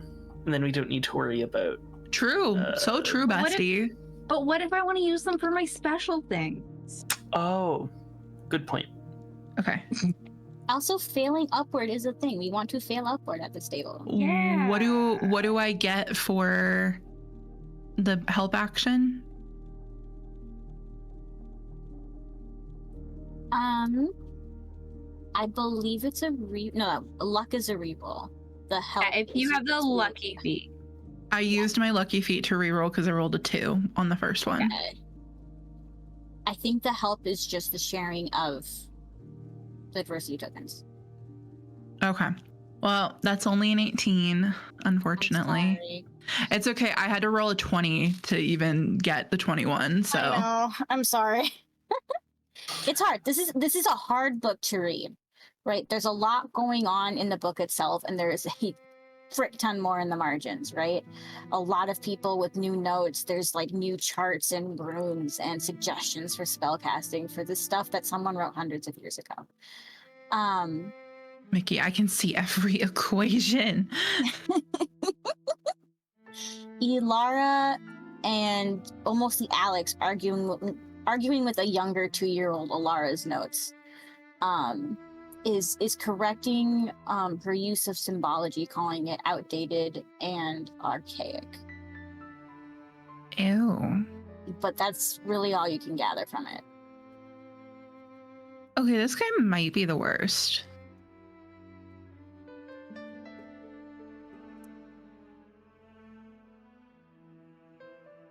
Yeah, I mean, I feel like anyone who argues with someone in a book is kind of a dweeb. Mikki plays back like all the mansplaining Alex did to Tommy to you, just to kind of show more evidence. Like, yeah, he's like He's a little sexist. Did you get that vibe, Tommy? Okay, Yeah. cool. I'm glad I'm not the only one who sees it. Okay, so well, the next obvious thing that we need to do is to see if these two had any involvement. Not Allorah and Alex. I think that's clear here. But Jamie and Alex. What are your guys' thoughts on that? Because I told Jamie I was going to check in with them later, but it's only been like 30 minutes. I check Hex. I don't know. have any messages on Hex. There are a lot more sort of hexes being posted on your feed. You do see a breaking news story from your student run newspaper, sort of talking about the closure and like inability to enter this area for those attending finals, but there's nothing about what's going on inside yet. But you do see that posted, so word is kind of getting out about the situation.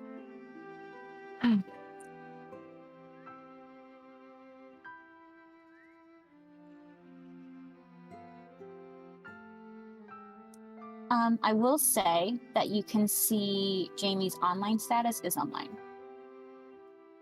So her phone is open to some degree.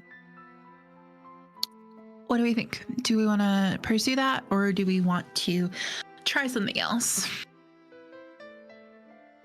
I'm honestly good with whatever. There's Yeah. a lot of threads being pulled right now. Good. Glad to hear that we're all in agreement. She says she's already been texting. Didn't wait for your answer. Hey, Hey, girly pop. Hope that things are going well over in the auditorium. I just stopped to grab a latte. Do you want anything? I'm headed back that way now. Send. There's like a very long pause, and then you see the 3-dot bubble pop up, and then stop, and then pop up, and then stop, and then pop up and say, "I'm not super thirsty. There is a spring stuck to my shoe. Bring pliers." That's all she writes. I look She did through my. still invite us. Yeah. Come see her. I've got my Swiss Navi knife, which is Mimi. So Mimi can become pliers, yes. You say that out loud, and like her little arms like suck back into her ball, and out comes like the most menacing pliers you've ever seen. It's like about as big as she is, and she like clicks them like when you test what is it? The thing you use to flip burgers. Spatula? No, the one Tongs. that clicks. Tongs. I almost said a thong, and that's not what that is. Tongs. Tongs. Okay, Chopper. Yeah, she flicks it like that.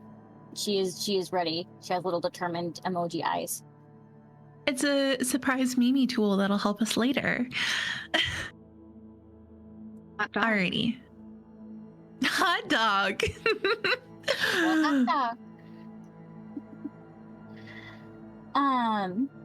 All right, is that where we're headed? Yeah, Okay. it's a shame. Yeah, it's such a shame that all the fans are missing this chemistry between us, Tommy. Do you know the fan fictions that would be written right now? Not that I read them.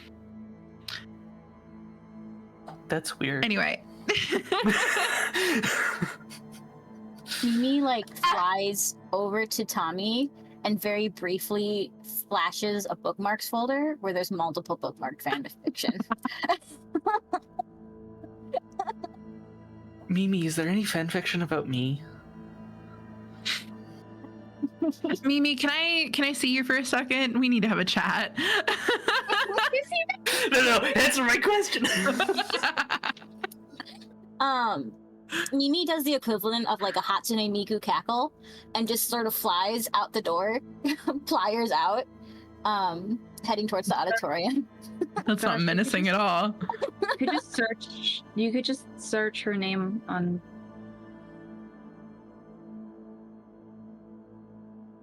I'm trying so hard to come up with a joke about Archive of Our Own, but I can't. Faye03? Yeah. Yeah, Faye03. Oh, Faye. Oh, yeah, there we Three. go. Yep. That's so good.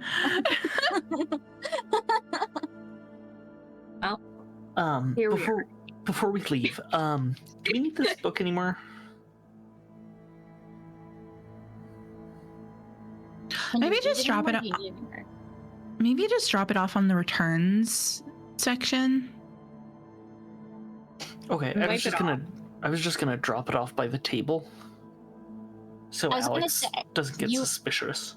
You would know that restricted section books cannot be returned with like the other books. They shouldn't be mixed together with the other books. If you take one out, you need to put it back. Okay, yeah, then just go leave it. Okay, I'm gonna go try and be sneaky and drop the book off near the table, but on the floor, so it looks like someone just knocked the book off the table. Fair enough. Roll flight for me again. Okay, that is a 9. So you just meet it. You're fine. Okay, Um, cool. But like, if anyone was looking too hard, they would have seen you place it. It's not as ninja as it was when you stole it the first time. Sure. But Alex does not catch you. Sweet. He seems to be occupied with looking on the regular library shelf right now, so his back is to you, so you're fine. You just hear vague sounds of the Twilight music coming from his headphones. Just he's in his 100%. hoa hoa hoa era. 100%. He's listening to Rufus Wainwright. He's so real right now. All right. You head back into the auditorium, following the sound of the Hatsune Miku cackles. And as you turn down that hallway through the auditorium doors, able to get to the sort of chair access, you see Mimi flying in circles around, playing like a wake-up alarm around Jamie, who looks like she's just woken up from falling asleep on her half-constructed machine. And then when she wakes up, there's like a little image of confetti on Mimi's screen, and then she flies back up to you, pretty happy with herself. I love her. Good morning, sunshine. Good morning. Did we win? Yeah, we did. I just hand her my latte. Oh, fuck yeah. And she just sort of like inhales it. Not like drinking wise, but she just sort of like smells the steam. She's like, this smells so good. How long were you asleep for? I don't know. What time is it? I checked my phone. Since she messaged you, it's been like 5 minutes.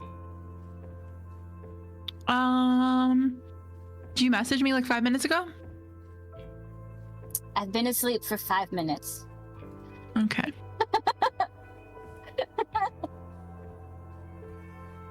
Did you bring the pliers? I did. Mimi. Pliers. She hovers down and Jamie sort of like lifts her foot, and she seems to have gotten the spring somehow, either through like maybe moving on the stage. It's a pretty tiny spring, not quite like watch tiny, but it's not like notebook spiral big, right? It's somewhere in between that. And it's gotten woven into her sock and into her shoe completely. And you can see where she's like picked at her shoe trying to get it out, but her nails are too long and she just can't. Mimi, in like no time at all, quickly takes it all out, and Jamie just sort of watches with like 1,000-yard stare as she sort of buffers back to some sort of alertness, or at least tries to.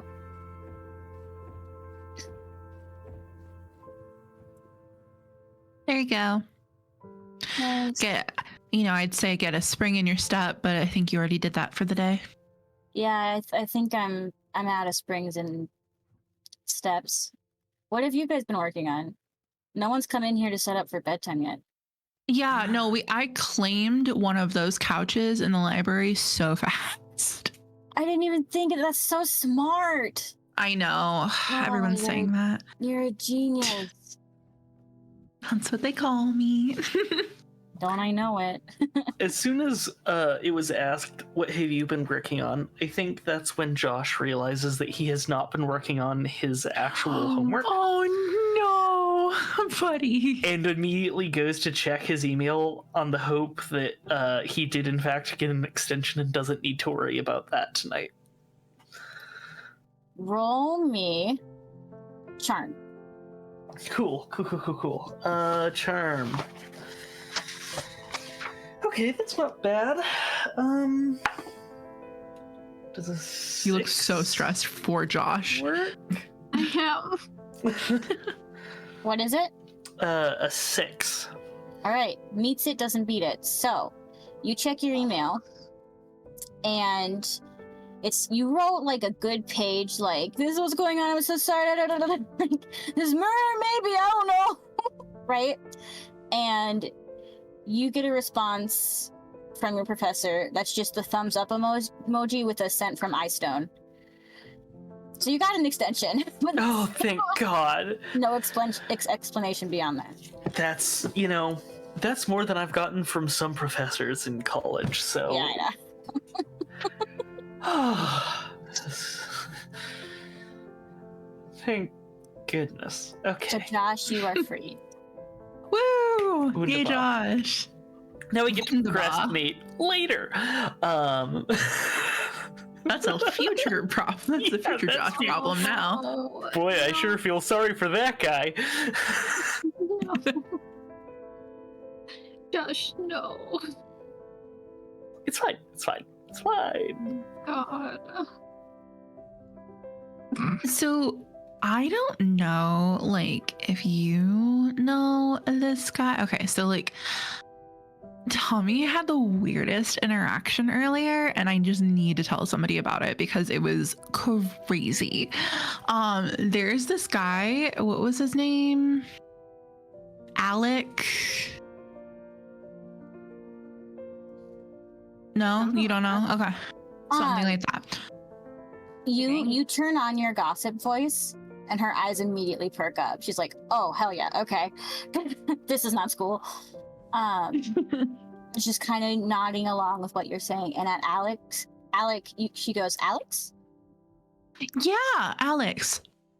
I don't really know him, but like he was acting like really weird earlier to Tommy. And like, what did he say to you? He was like, you know, and like she does her best impression of what Alex said. Just like, oh, you know, I've been thinking a lot about that too, and yada yada yada, and just goes on about it. Isn't that creepy? It's so weird. That doesn't sound like Alex at all. What did you do? No? No. I mean, like, he talks about his, like, sciencey stuff all the time. He's just really passionate about it, but he doesn't sound like an asshole when he does it. What kind of stuff you guys talk about? He talks about, like, becoming spaghetti sometimes when you go into space. Spaghetti. Yeah, like you get stretched really far when you go into a black hole and you become spaghetti, but they don't know what happens after that. And he thinks you get turned into like whatever we summon out of the lay, like it's all cyclical. So you think that the lay is actually spaghettied humans? Spaghetti or future people because of, yeah. what did he call it? Time compression? Interesting. He has a whole working theory on it. Anyway, he talks about it a lot. And my whole job is to listen and nod. But like, I mean, he doesn't sound like an asshole. He just has a lot of feelings about it. Gotcha. What do you mean listen and nod? Well, usually when I'm in the library, like whenever he's waiting to go into the restricted section or whatever, or if, like he's working on a project and he sees me working on a project, he just comes over and talks my head off. Oh, that's so nice. Jamie shrugs. I mean, he just seems to really want someone to listen, and I don't mind. It's like a podcast while I work. He's fine. Are you guys friends then, or is it a podcast situation? Ship. She laughs and she's like, I think we could be friends. We haven't talked too much. We do favors for each other here and there. So I guess acquaintances with benefits of favors. No, I for each other. I have people like that. I get that. Yeah. But no, I mean, he's fine. I'm sorry he gave you trouble. He must have done. No, it was just kind of like out of nowhere. And so like nothing bad, I swear. It was just like it wasn't the vibe I got from him. And so when Tommy told me about it, I was like, what the actual hell? And I was like, I have to get somebody else's opinion on this because, you know, I think my opinion is great, but it's also very subjective to only like view your own, right? I mean, that's what I've been told. Exactly. And you were so right for that. Thank you. But no, I mean, he's fine. He's a good guy. Is everything else okay? Like, did he seem all right?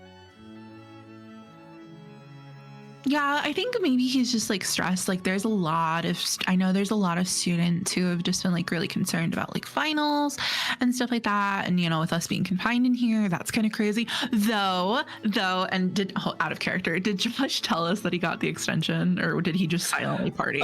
No. So as soon as Josh saw that email, he sat down and then did his best impression of that one meme of Jeremy from Phineas and Ferb, just like fell asleep, just like instantaneously, because the only thing keeping him up was the stress about that test, so he is just out.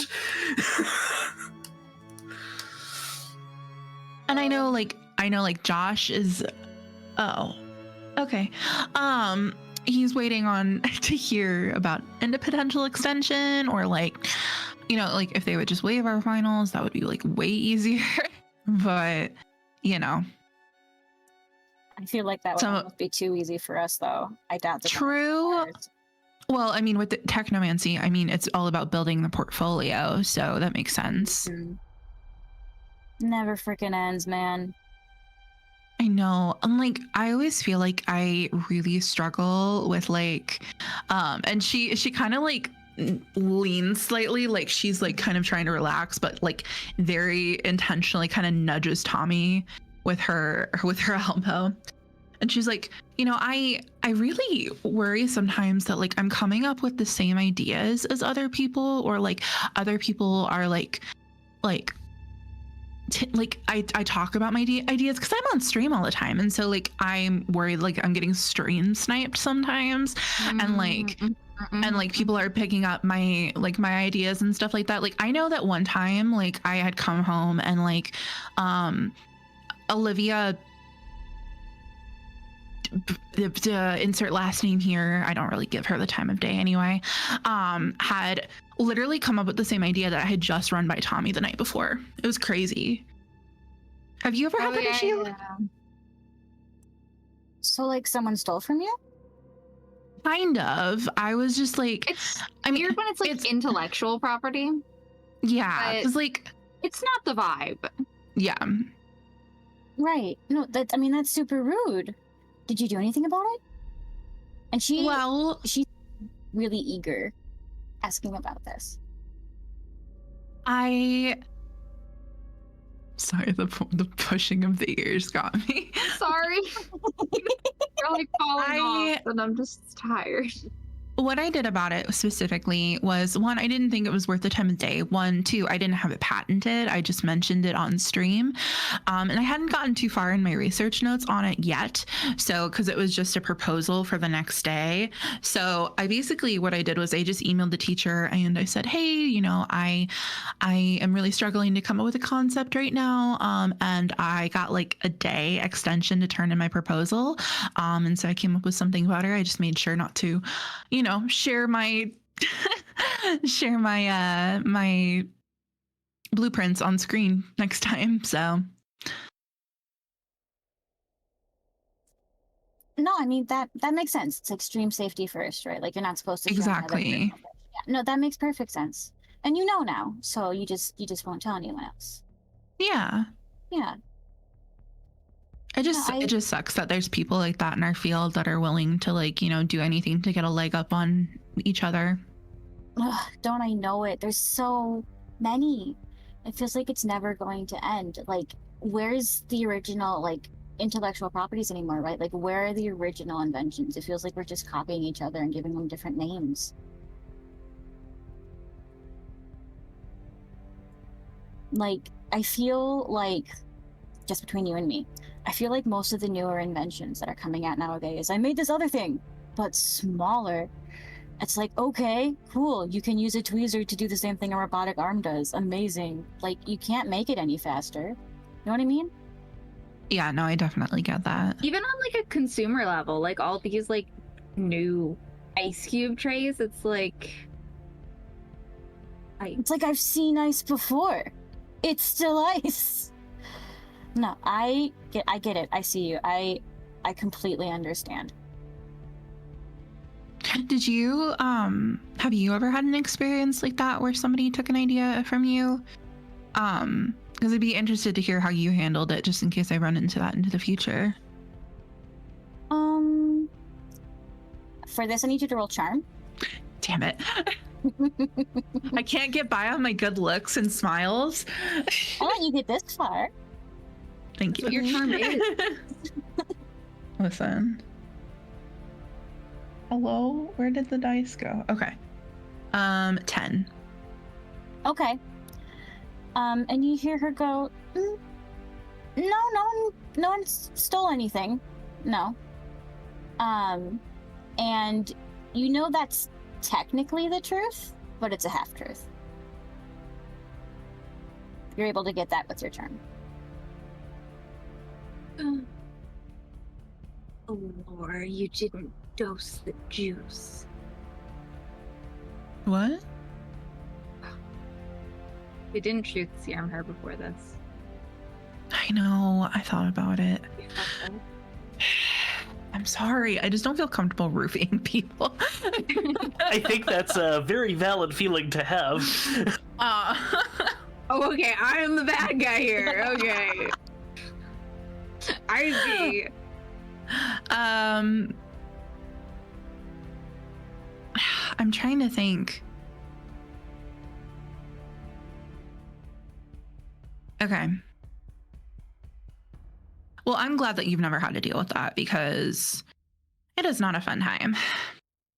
I feel like it's so hard because, you know, like we have to reference constantly to other source material and even like theses that people write half the time. Like I remember when like Allorah presented hers and I was like looking back on the notes and I was like, oh wow, this is really something, you know, and stuff like that. But I'm only able to like research certain sections or reference certain sections when using my work in order to, you know, calibrate it accordingly. But like, you know, it's, you know, got to give credit where credit's due.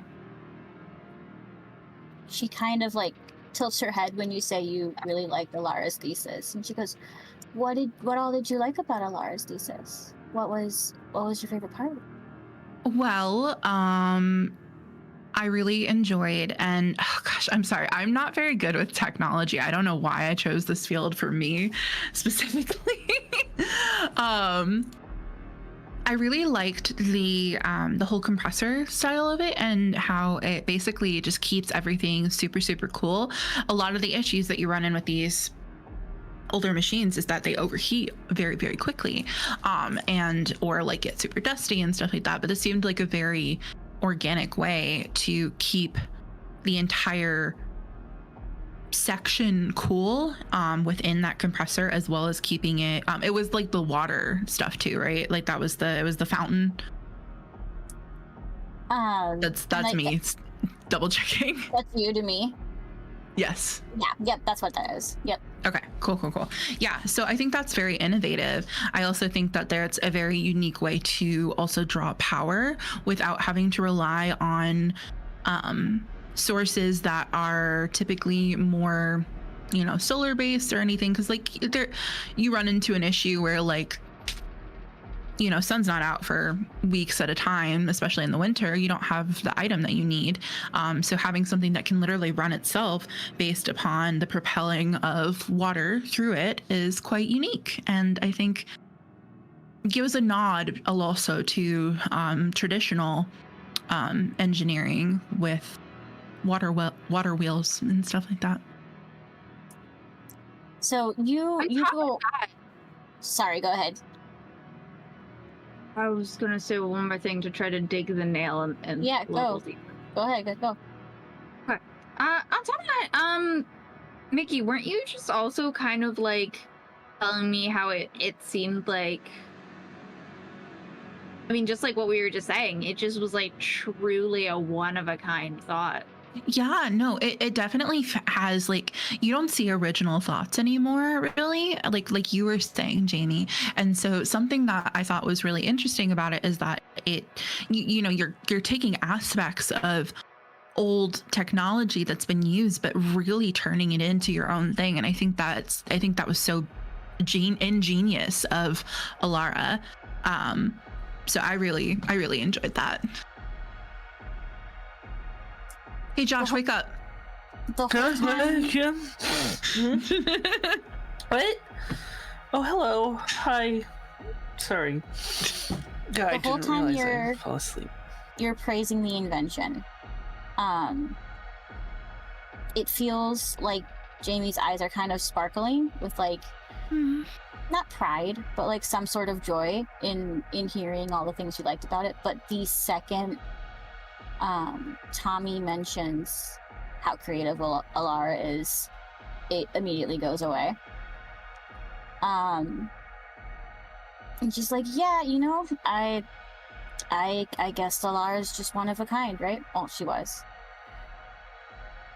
But yeah, you know, she worked hard. She really wanted that professorship. So, I mean, gotta dig deep to get that, I guess. Yeah. Did you, I can't recall. Did you? Is Jamie working on her master's or her bachelor's? Jamie? Yes. Jamie is working on her bachelor's. Okay.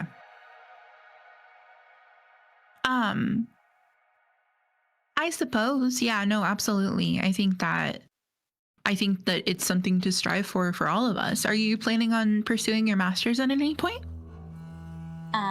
She gives a sly little smile and she goes, no, actually. Once I graduate, I want to start a startup. I think it'll be really fun to kind of start from the ground up and do some grassroots and stuff. I'd rather do that than work for a big corporation, and I feel like I don't really need a master's degree for that. I really just came here to have access to the different resources and stuff available here. Gotcha. Mm-hmm. You don't think after this incident they're going to tighten restrictions on the restricted area, do you? God, I hope not. Same. That'd be unfortunate. Well, first, they need to find someone capable of dealing with getting rid of all the books in the restricted sections. For some of those, that's the safest place for them to be, right? I mean, good luck. Second, that really inhibits reading. Like, surely there's some kind of right against that, right?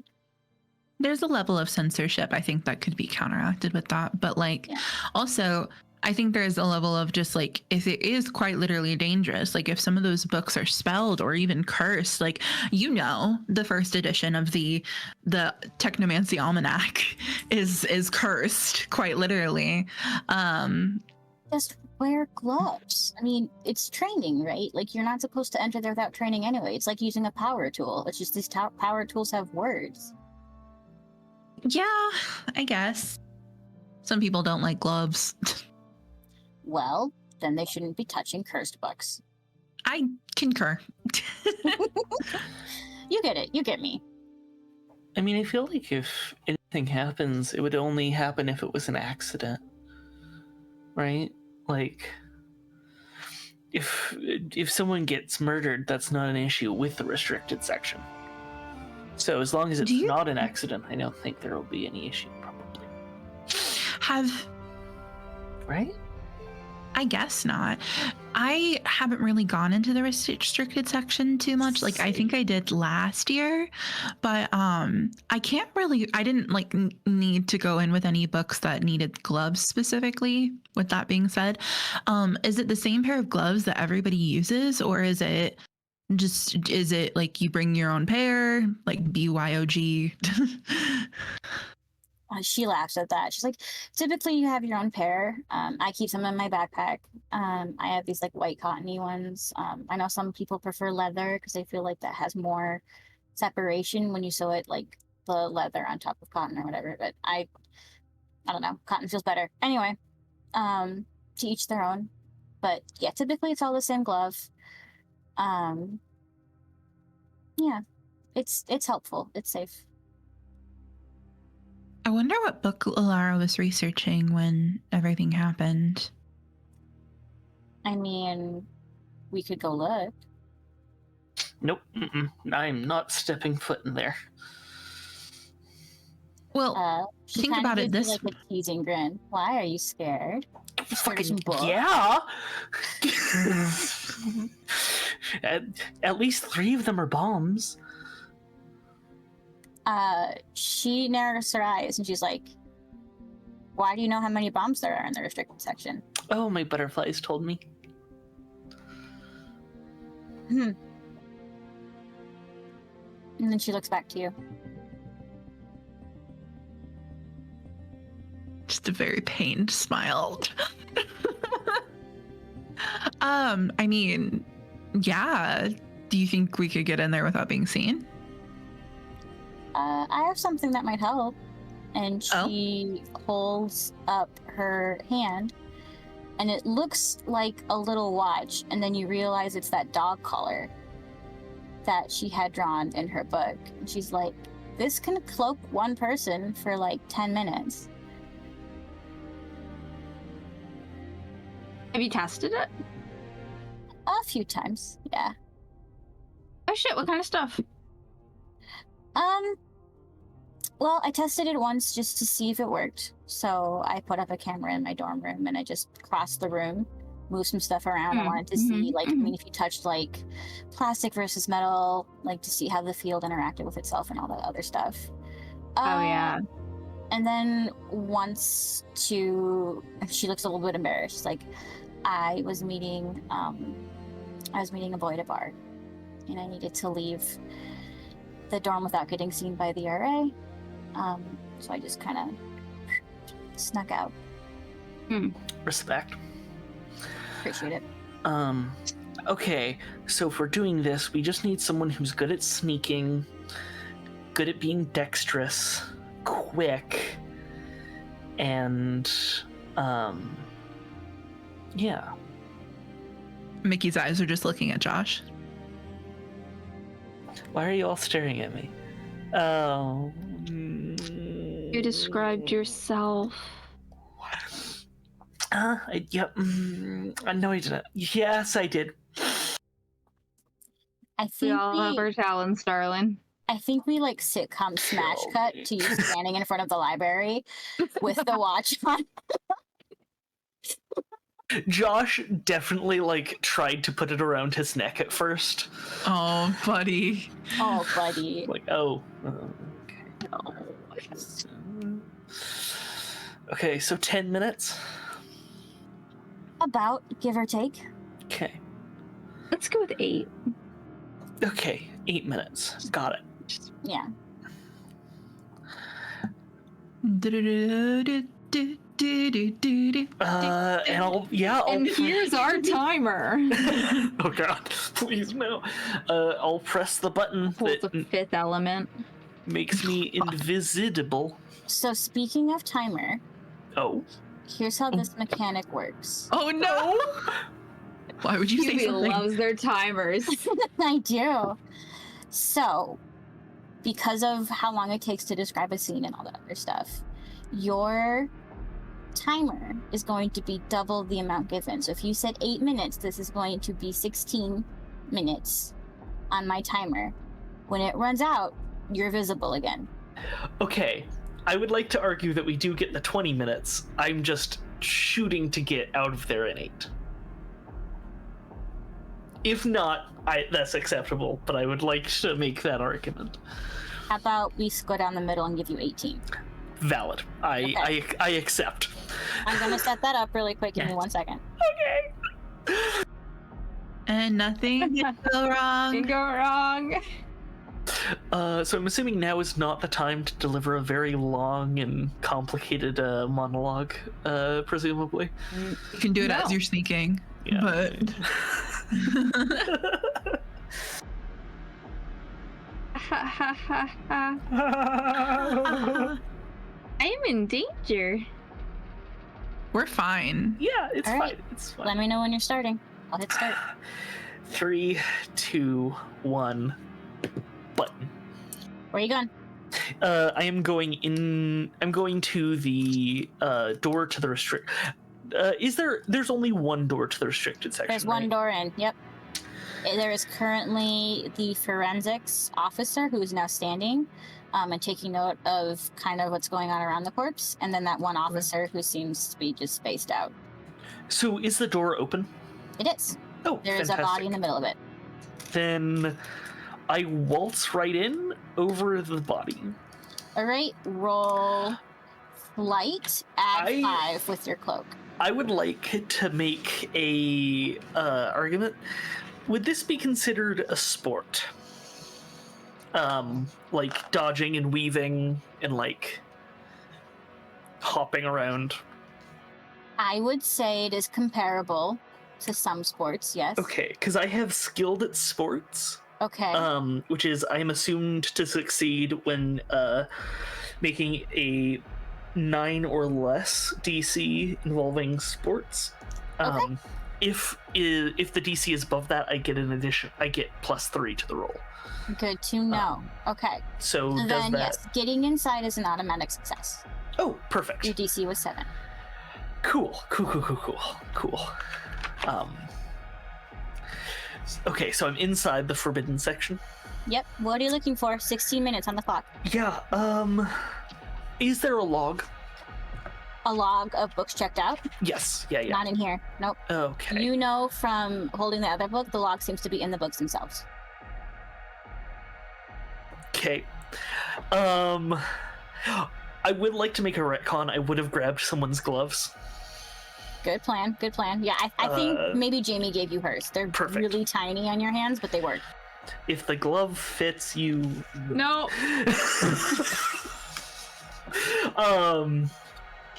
Okay, so I'm going to. Is there like a pile of books near Allorah's body?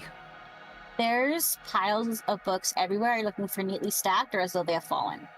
As though they were like carried by Allorah when the explosion happened. Yes. There are 2, and you can tell she was holding them because they're burnt. Are you looking at Allorah, or you're just gonna let her stay covered by the sheet? Right now I'm just looking for the books. Okay. There are 2 books. They look burnt. Can I get a title? One, you can't make much out. You can see like the on Okay. it. The other one, let me look. I will pause your thing. Thank you.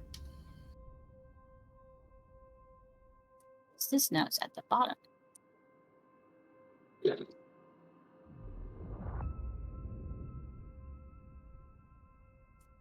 You see a book called The Language of the Ancients. Okay. Next, I'm also going to see if I can't, the burned book, I'm going to see if I can't, like, go to the first, like, the title page in the book. You're going to try to open the book next to the body, next to the forensics professor? Mm-hmm. Okay, roll flight. Mm-hmm. That is a 16. Yep, you make that. Cool. So from your years of playing football and also stealth-based shooting games, you know when to wait for the officer to look away from where you need to walk, and you wait for the forensic officer to look somewhere else to quickly open the book and get the title. This is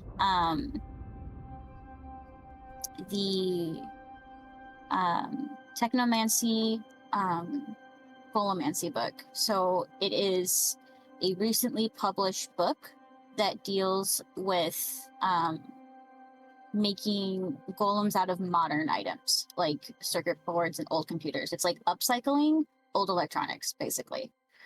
Okay. And this isn't a forbidden book. When you look at it, you don't see a card on the inside. This came from the regular section outside, which is weird because you didn't see her hold anything when she came in here. Was this the explosion? Explosives? Was this the explosive? Are you looking for that? Yeah. Roll brains. Oh boy. Oh, that's another exploding. The best part is, if you only roll a d4, you have a 1 in 4 chance of getting exploding. That is altogether a 7. It's hard to tell. It could be. But you don't see like any holes or anything on it. You do see a piece of broken cord by it, though. Okay. Interesting. I'm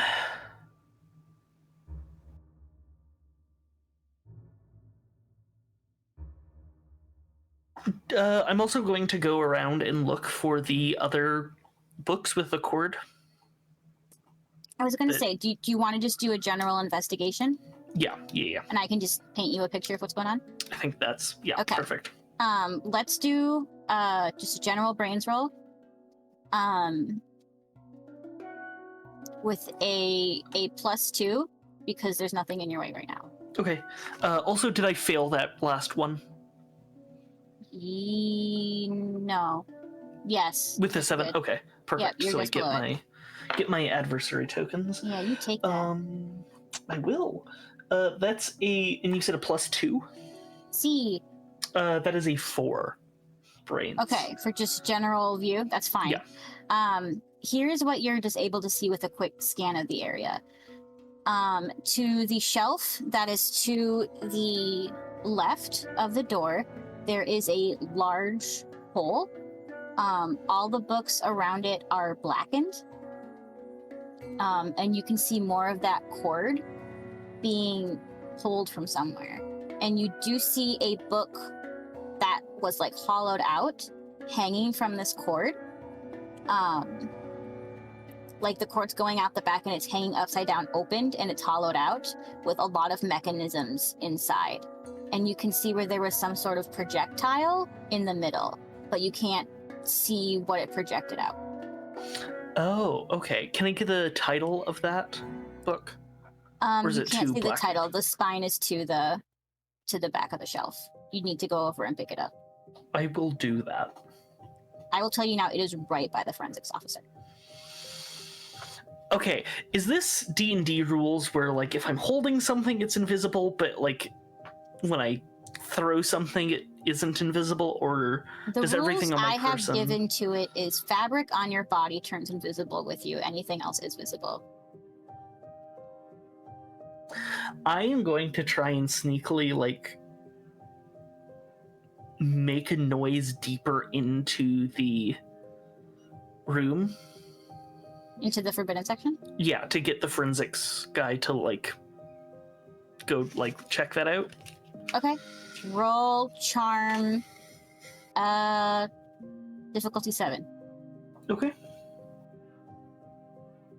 6. Okay.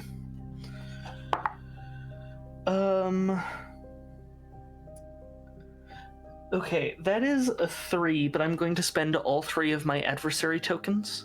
Okay. To get it up to a 6. Okay, yeah, easily enough. Describe to me how this works. I think I'm going to, like, set something on a ledge, a few, like, on the bookshelf ledge, a few things back, that's, like, just about to fall. And then, like, when I get to the edge of the bookshelf, I kind of hit it softly, so the thing falls off, makes a noise, and then I can go. Yeah, that makes sense to me. The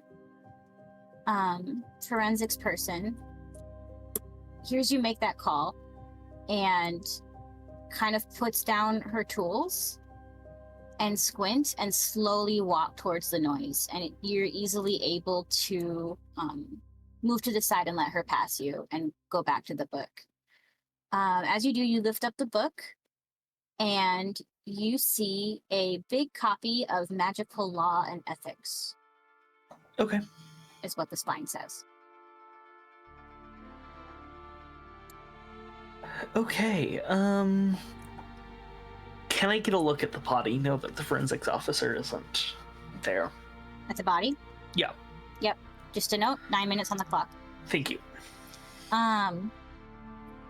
You pull up the sheet and look at the body. Allorah had something burrow into her chest somehow. How much medical stuff do you think Josh would be aware of? Like, does he watch medical shows? No, God, no. I think he's watched like 2 episodes of House, maybe. Okay. But that's not really a medical show. But he's had barbecue before. That's what this smells like. Really, really bad barbecue. And you know Allorah's been burned. And you can see where whatever hit her chest splashed upwards onto her face and has burned the bottom of her face. And a bit of her nose is degraded away. but her chest is mostly hollow, and that's what killed her. Okay. I quickly put the sheet down. And then I'm going to find the titles of the other books with the cords. Okay, so you are looking for books that have cords attached to the back right now, is that correct? Yeah. Yep. Okay. Please roll. What would be the best for this? I'm gonna say it's gonna probably be brains again. I'm so sorry. I couldn't argue flight, that I'm doing it really quickly. Okay. Okay. You will do flight. I'm okay with that. Cool. I just don't want to fail every single roll. I know. It's a tricky one. Well, that didn't help. That's a 2. That is, that's a hard fail. So take your tokens. Yep, got me my tokens. Uh-oh. Okay, so. Josh exploded. Dude, this is the one you didn't want to fail. Yeah, it is. Okay, so here's what happens. Uh-huh. You walk around and you're looking, and you don't see anything with these cords, and then you do see one. Here's the issue. Yeah. You misunderstand how it's connected. So you go Oh no. just look and pull it out, and you think, yeah, it's gonna loop around this way, so it won't trigger unless I do this. And as you pull it out to kind of look at the front, because there's no title on the spine, you hear something click, and the book starts to fly out. You feel it push against your hand as something spring-loaded makes it fly out. I need you to roll a grit roll. Yeah, let me do that. Okay. 6 minutes on the clock. One time, no Emmys. That is a 3. What's the DC? It was 12? Ooh. Well, I couldn't have even gotten that unless I exploded. Okay. Well. Do you have any abilities that could help you here? No. I'm easygoing, intuitive, and skilled at sports. Okay, you're skilled at sports. Yes. Oh. Yes. Okay. Use that. I will. Okay. How do I? It just makes it automatically like a 9, right? Yeah, if it's a okay, so it's not a hard fail anymore. Okay, yeah. Okay. Perfect. Yeah. Oh my God. I hear it click, and instead of trying to push it back or anything, I just book it. Well, no. Book it. Unfortunately, it's still a fail, so you're not going to make it out fast enough. But you've played dodgeball. You know how this works. If you can dodge an exploding book, you can dodge a ball. Something in the back of your brain remembers being up front going to grab another dodgeball and some kid chucking it at your head, and you just became the ultimate limbo champion, bending all the way backwards. This same reaction kicks in here. You know your ankles are going to hit you tomorrow morning. Sure. But your head is still on your shoulders as you bend backward, and this book flings out of the wall, flies open, and you just see this little tiny ball of coiled fire just whistle and fly down the restricted section hall and hit the opposite wall and burst into flame before completely smothering itself. And the book in front of you hangs open, sort of dangling and swinging. I check. If I can, I look at the title. If not, I'm just leaving. This is the Artificer's Handbook, 1st edition. It's doubly cursed. Okay, yeah, I'm skedaddling now. Right, good. You got 4 minutes on the clock. Do you want to do anything else? Or Nope. Josh is noping out. Josh is I think as you're running back, you see the detective. You see the other officer and the forensics officer running towards they saw the explosion. Okay. I need you to do me one more flight roll. Okay. Because you're invisible, you get a +3. And Okay. you're going to be rolling against the detective. And would this be included in sports like dodging and weaving and like getting away out of people? Would that be in the vibe? Yes, no, maybe. Sure. Okay. Cool. Oh, okay. That's a 22. All right. She only got a 13. She's relatively distracted by the new explosion that suddenly appeared. I would be too. Okay. You make it out. No problem. And you make it back to your friends, still invisible, with 3 minutes left on the clock. You know, if you press the face again, you'll turn visible. Otherwise, you can just stay invisible. But as far as the restricted section scene goes, you made it okay. I go into the bathroom, press it, Perfect. and then walk out. Perfect. Excellent. Yeah. And as calm, cool, and collected as Josh possibly can be, after almost dying and with like 12 cups of coffee in him. Hi, I'm back. Hey. Yeah. What the fuck? Did we hear the explosion? You absolutely hear the explosion. It's very loud and it hits the far wall, which is against like the other wall. So even if you're in the atrium, you would have heard that. And even if you didn't, let's say you're in the soundproof bubble, you would have seen all of the officers like stand up and panic and stop what they're doing and start moving towards the restricted section again. Are you okay? I thought you fucking died. I'm good. We're good. I made a mistake. But we're good. We're fine. Everything's fine. What is Jamie's facial expression looking like right now? Jamie's in the auditorium. We were with her when we came up with this plan. We just cut. Would you have brought her with? I Make think sure it's working. I think thought, Mikki would I was have. under the assumption that it was the three of us over like by the library entrance. No, or something. I'm down with that. I'm just trying to With keep the track of people. candlestick. Yep. Yeah. Okay. So roll me charm with advantage. Because you're looking for who? it. That's Whoever's checking on Jamie. is your charm. Your charm is better than mine. I'm pretty sure. You said with advantage, right? See. So I got a 12. Yeah. When the explosion happens, Jamie kind of looks towards it in like alarm. It's a little difficult to read what kind of alarm. You don't know if she's scared about the explosion in general, as in like the damage the explosion could cause, or the fact that an explosion went off at all. That's a little hard to read. But she looks super relieved at seeing Josh return. And a little impressed. Bubble? Yeah. Come on, Jamie. Oh, am I coming with? Yeah, you're part of this now. Fuck yeah. She trumps a lot. Once we're in the bubble. Are you okay? Yeah. What the fuck happened?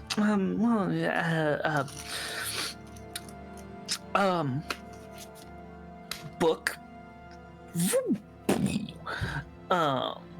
What book? That one you were talking about, the first edition. The You're cursed wearing one? gloves, right? Yes, I'm wearing gloves. Oh, can I Takes have them those back, off. by the way? Yeah. Okay, They- thank you. Ugh, makes my hands all sweaty. Sorry, they're all sweaty now. Wash those. I'm gonna. Or sell them to one of the weirdos in Mickey's chat. Honestly, that could get you a fortune. You could buy like really nice gloves. Promise? Yeah, probably. Hell yeah. Does Josh have that many horny fans? I think Josh is pretty attractive, so probably. I mean, that's true. Yeah. like Yeah. a decently attractive varsity there's- football player. Yeah, fantasy no, I football wasn't. player. That wasn't the question. It was just, is he on enough? Oh, cool. There's definitely like I wouldn't say like subreddit dedicated to him, but like he's been on a few posts kind of vibe. Thread it.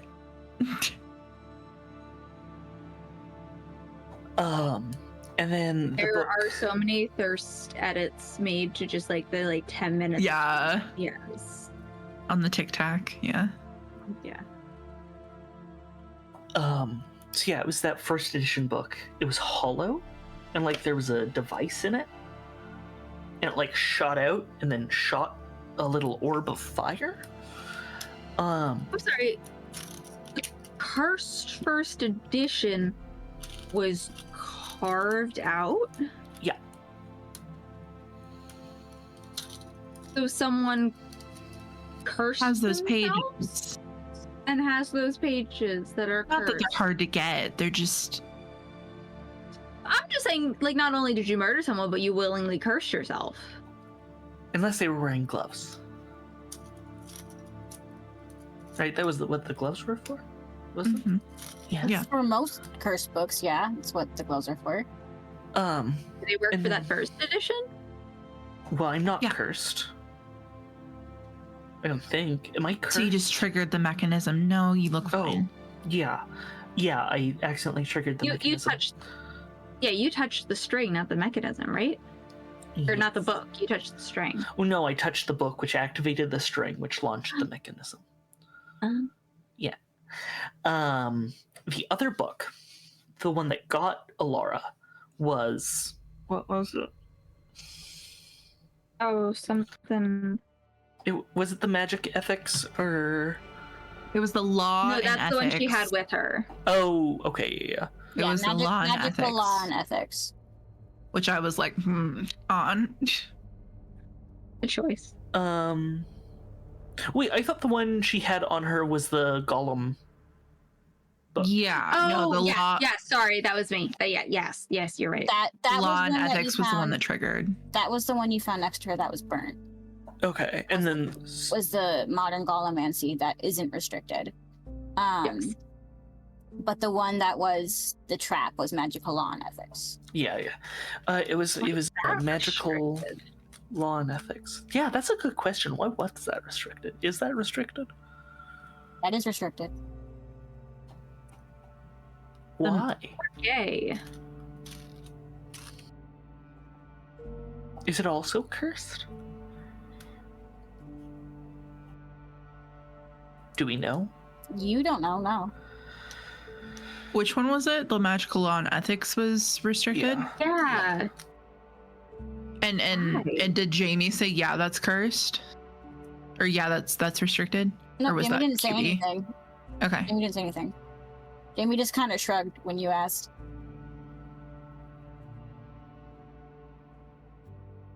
Weird. I mean, it feels... It does feel weird that that's... Not that that's in there necessarily, but it feels like a point, like somebody was trying to make to choose that book. Sure. Yeah. Like that Uh, feels like the kind of thing that like someone would do after a messy divorce. Mm-hmm. Or some other illegal thing happening. Or it Well, was yeah. just a big book. Was it a big book? It sounds like a big book. Was it a big book? Yeah, it was a big book. Yeah, it was a big book. I mean, most books are big, right? But like, Yeah, tome. I guess. I mean, I think there's something to be said about, you know, I mean, people don't just murder people for no reason. They do it to send a message or to get back Yeah. at them. So maybe I'm reading too much into it, but that's my And thought. if what Nick said was true, like if it's like what Nick's wants it to be of that idea of it just being a wrong book got touched, I've never heard of magical law and ethics being a dangerous subject. Well, it was also hollowed with like a mechanism inside. Can No, I? yeah, I get that. I'm just talking about. Oh, sure. What kind of mechanism? Did it look like complicated? Did it choice. look? Yeah. It had like gears and springs, and like it shot something, which was like a little orb Okay. of fire. So, hey, QB, technomancy?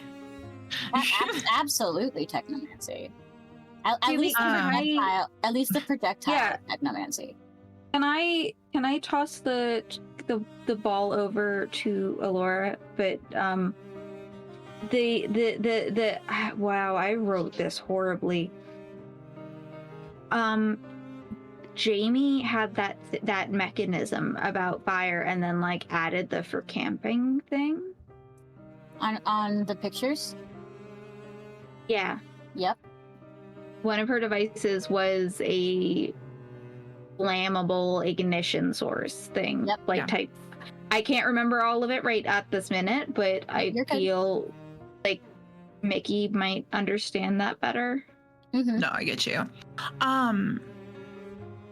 Can I gauge Jamie's demeanor or expression while we're having this full-blown conversation? Yeah, for sure. Roll charm. That wasn't great, kids. That's a 6. Okay, so take an adversity token. Thanks. Um, Thanks, bestie. You're welcome. It's not a hard fail, but it's not a success. Okay. You're just 2 below. She's hard to read. She's mostly watching you all talk. Her eyes are bouncing between you as you sort of pitch ideas to one another, and she's offering input here and there, but she's mostly listening and observing. And it's hard to tell kind of why. I mean, you assume it's because she's sort of new to you guys putting together pieces, so she's just trying to figure out where you guys are standing. Yeah. But there could be another motive. It's hard to tell. It's hard to read. I mean, it would have to be somebody that would have potentially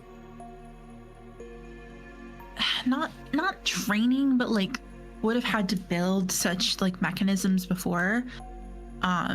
It would be, I feel like it's one of those things where you need to look at somebody's portfolio, you know?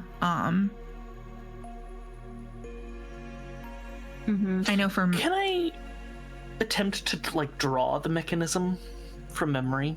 Yeah, for sure. Let's do brains. I'm sorry, Yeah. buddy. No, you're fine. I'm excited to see if this is just like, yeah, there was a gear here. Can like can I help in the sense of like, In the sense of like logic? yeah, Hell yeah, for sure. Use a help action. Okay, that was a 4. So Hell yeah. Explode. 7 on the dice. Okay. Then 1 help, so 8, I guess. Is that how Okay, that works? 8 needs it. Wait, do you? Sorry, you said 7 on the dice. Yes. Do you? Oh, And we're back. I think we're all Hello. working. We're all functional. We were just wrapping up our discussion here at the table about the books. yes. I- And I had rolled an 8 to draw the mechanism. Yeah, 8 needs it. Perfect. woo!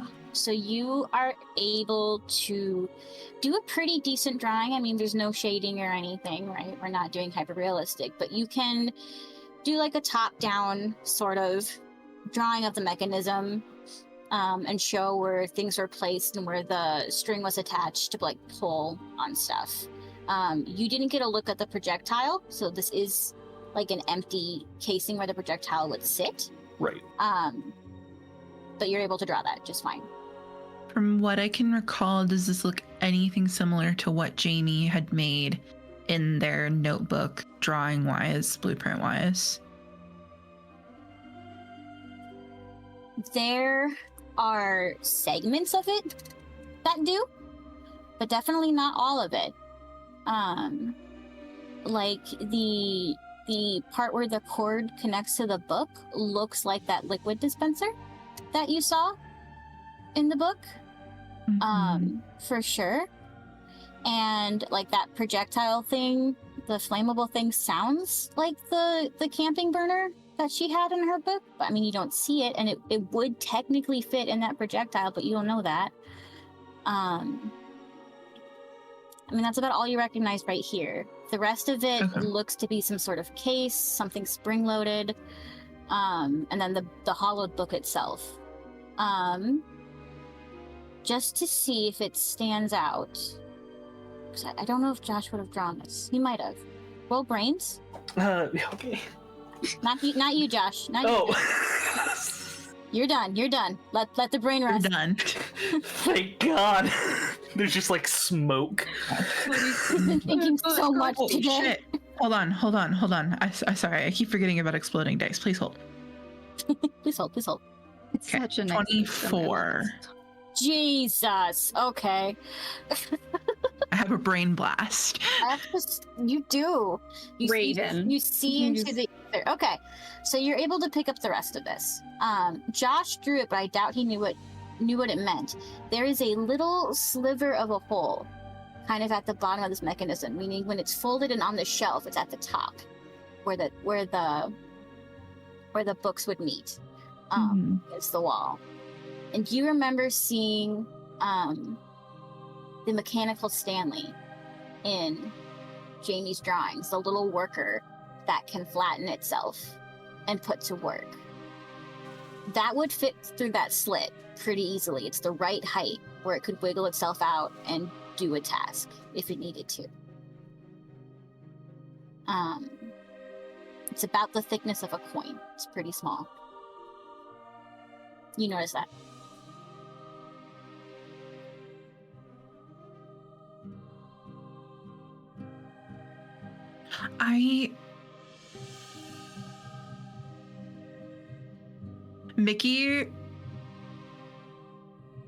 Mikki grabs her stomach dramatically and then grabs Tommy's arm and says, I think I'm gonna throw up. I need you. And like is gonna try to book it to the bathroom. I have so many hair ties. Easily enough. I mean, that's a way to escape. I think like Jamie sits back, like trying to avoid like any potential projectiles coming out of you, and just lets you guys go if Josh is going to. Yeah. Oh yeah. Well, in the girls' bathroom. Oh no! Sorry, I thought I was staying with Jamie. There's only like True. Fair enough. Yeah. it's the middle of the night. We're in lockdown. Who fucking cares? I'll be staying with Jamie while you two converse. Essentially, Josh is suspecting that this is a ploy, and in case it is, I'm going to keep Jamie from checking in on her. Precisely. Okay. Let's run that scene first, for sure. Okay, so once we get into the bathroom, Mikki, some school bathrooms have locks. Is there one in here? Yep. Immediately locked. Okay, I think I figured it out. Tommy's checking the stalls. The stalls are empty. You're good. Okay. Check the trash can. No, I'm joking. Fix it over now. Do you check the trash can? Okay. Well, now I do. All right, you kick over this trash can. It's mostly like paper towels and stuff. And then you hear a little clink hit the floor. Is it another bottle of Scopa? You feel around the paper towels, and you pull up a little unwound, fully used up mechanical Stanley. Yeah.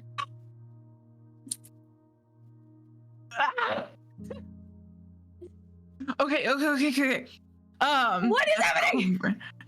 Okay, I think Jamie talked to Alex, had Alex go in, gave up the spot because of Allorah, had Alex proof or like put everything up ready to go so there wouldn't be an alibi there. And then when Allorah went in, it triggered. And because all of that stuff matches up with the notes in the book. No, I totally think so. It all seems like very much like stuff that Jamie's. It all seems like stuff that Jamie is very capable of doing. The motive is there. The motive is there. I'm sorry. I can't stop saying it. The like law and ethics shit. That seems like a planted book. That seems like a book that wasn't meant to be there. That she put there specifically to be like, ha, fuck you. Yeah. And oh my god. Chat, I'm freaking out. Okay. Did we? And the way she was like looking at you when you were describing Allorah's thesis project. Yeah. Oh. Okay. We're all gonna die. All right. Yeah. No, we're fine. We're gonna. And she's looking at the flat Stanley in her hands, and she's like, "How do we tell them? Do we just go to the officer and be like, hey, like we have this evidence, like, but like, do we have I mean, we have the notes, but like." You asked that question, and as you do, you hear over the loudspeakers, or at least like from a megaphone, all students, please report back to the main area of the library for an announcement. Thank you. Okay, I'll hold on to it until this is over. Yeah, okay, let's go. And unlocks the door and hurries out of the bathroom. And hold on, I am gonna splash some water on my face really quick. I'm gonna make my makeup look like it's running a little bit. Looks like I've thrown up a little bit, and then flush one toilet for good measure, and then head out. Okay, for sure, easy enough. The bases are covered. Thank you. Josh, fake throwing up one. Yes. Do you do anything, or are you guys just sitting in silence? I'm gonna make awkward small talk. Okay. Walk me through what that looks like. Yeah, so you're a technomancy student? That's cool. I don't know anything about that. But have you not taken any technomancy classes? Oh god, I'm a communications major. Honestly, look, I'm here to play fantasy football, not to learn, which I know is silly, but I mean, if it pays the bills, I don't blame you. Exactly. You know, I just want to go to the National Fantasy Football League, the NFFL, make some money, and then retire nicely, and yeah, get some sponsors, all that jazz. I get it.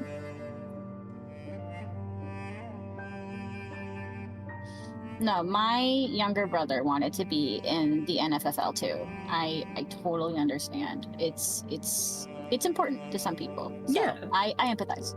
Yeah. Plus, it's just fun. So I might as well make a bunch of money doing something I like, and then I can figure out my life from there. Yeah. Yeah. So yeah, no. To answer your question, I've not taken any technomancy courses.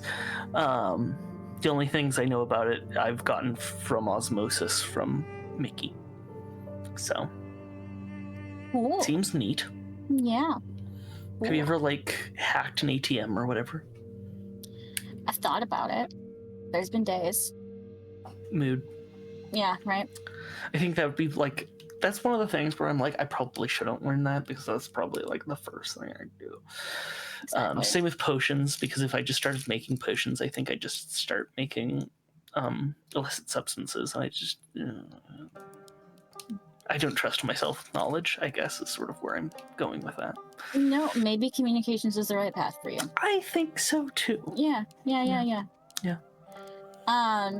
And I think you're just both trying very hard to pass the time. Oh, 100%. Yeah. It doesn't help that I'm still forced to tell the truth of all things. Yeah, right? And you see the detective come forward with a megaphone and make the announcement you just heard. And all 10 of you students and the officers that are walking around come and assemble back in the library. Oh, I think something's happening. We probably should get out of the bubble. Mm-hmm. So. Okay. And Jamie looks a little nervous, and kind of looks around to see kind of how everyone else is doing. And shuffles out. Yeah, I'll follow.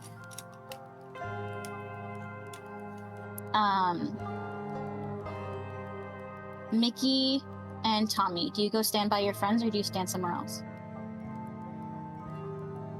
I feel like it's one. I think we would. Go ahead. I feel like I would rejoin them because I don't want anything to be too suspicious. Is that what you were gonna say? Okay. Well, actually, I was gonna say I feel like it's one of those things where like we got the announcement a little bit later than everybody else in the sense of like we're coming in from the bathroom. But like I'm also counting that there's more than just the students that were in the direct library. So like we're probably filing in with everybody. But I was like, if we were coming in last, there's only 10 students total. No, I know. I'm just saying, like, if we were coming in last of the group, Mikki's not gonna make a beeline to the friends. It's gonna be like we're gonna stand on the end kind of thing. But I think in this situation, it's fine.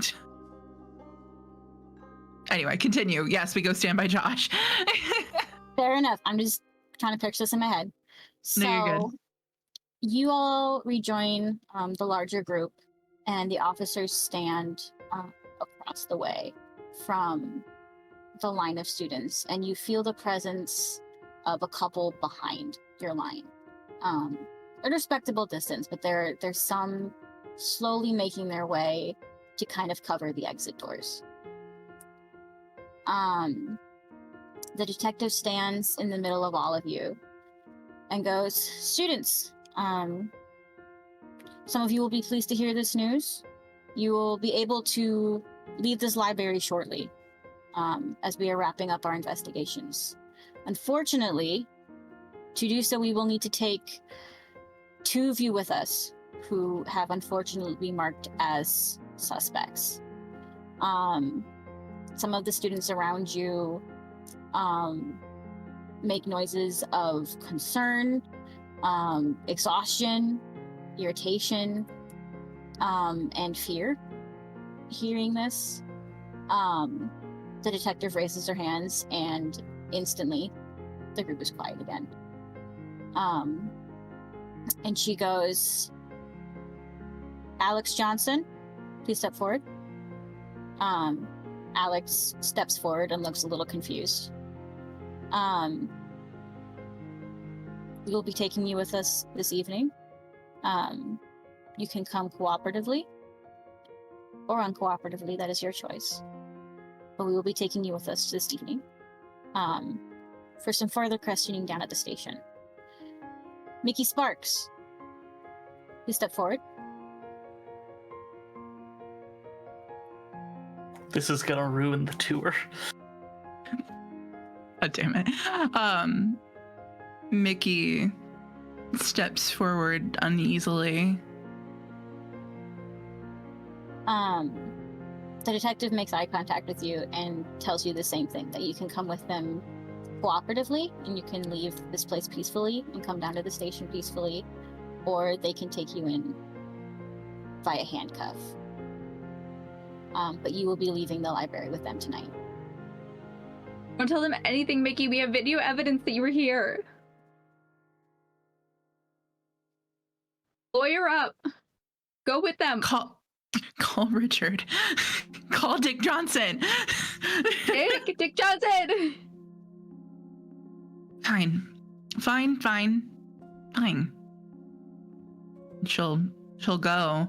I do think she hands Tommy. It's one of those things like when you're being detained, you need to hand your shit to a trusted source kind of thing. She hands Tommy her phone. I'm trusting you with this. And like gives I think she, or the code for Mimi is 12X7. I don't know. Favorite Korean pop band. Yeah. Okay, and she'll go with the detective. The detective looks back to the audience, and you feel officers sort of close in around you and Alex.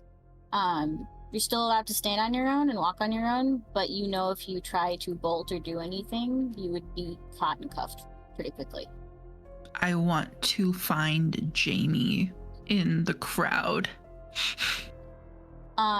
You look for Jamie, who is standing next to Josh. She isn't looking at Alex, she is looking at you, and she seems surprised and alarmed to see you standing there. The detective addresses the rest of the crowd, and goes, "We will be finishing up further investigations here. Just dot our I's, cross our T's. Do some cleanup.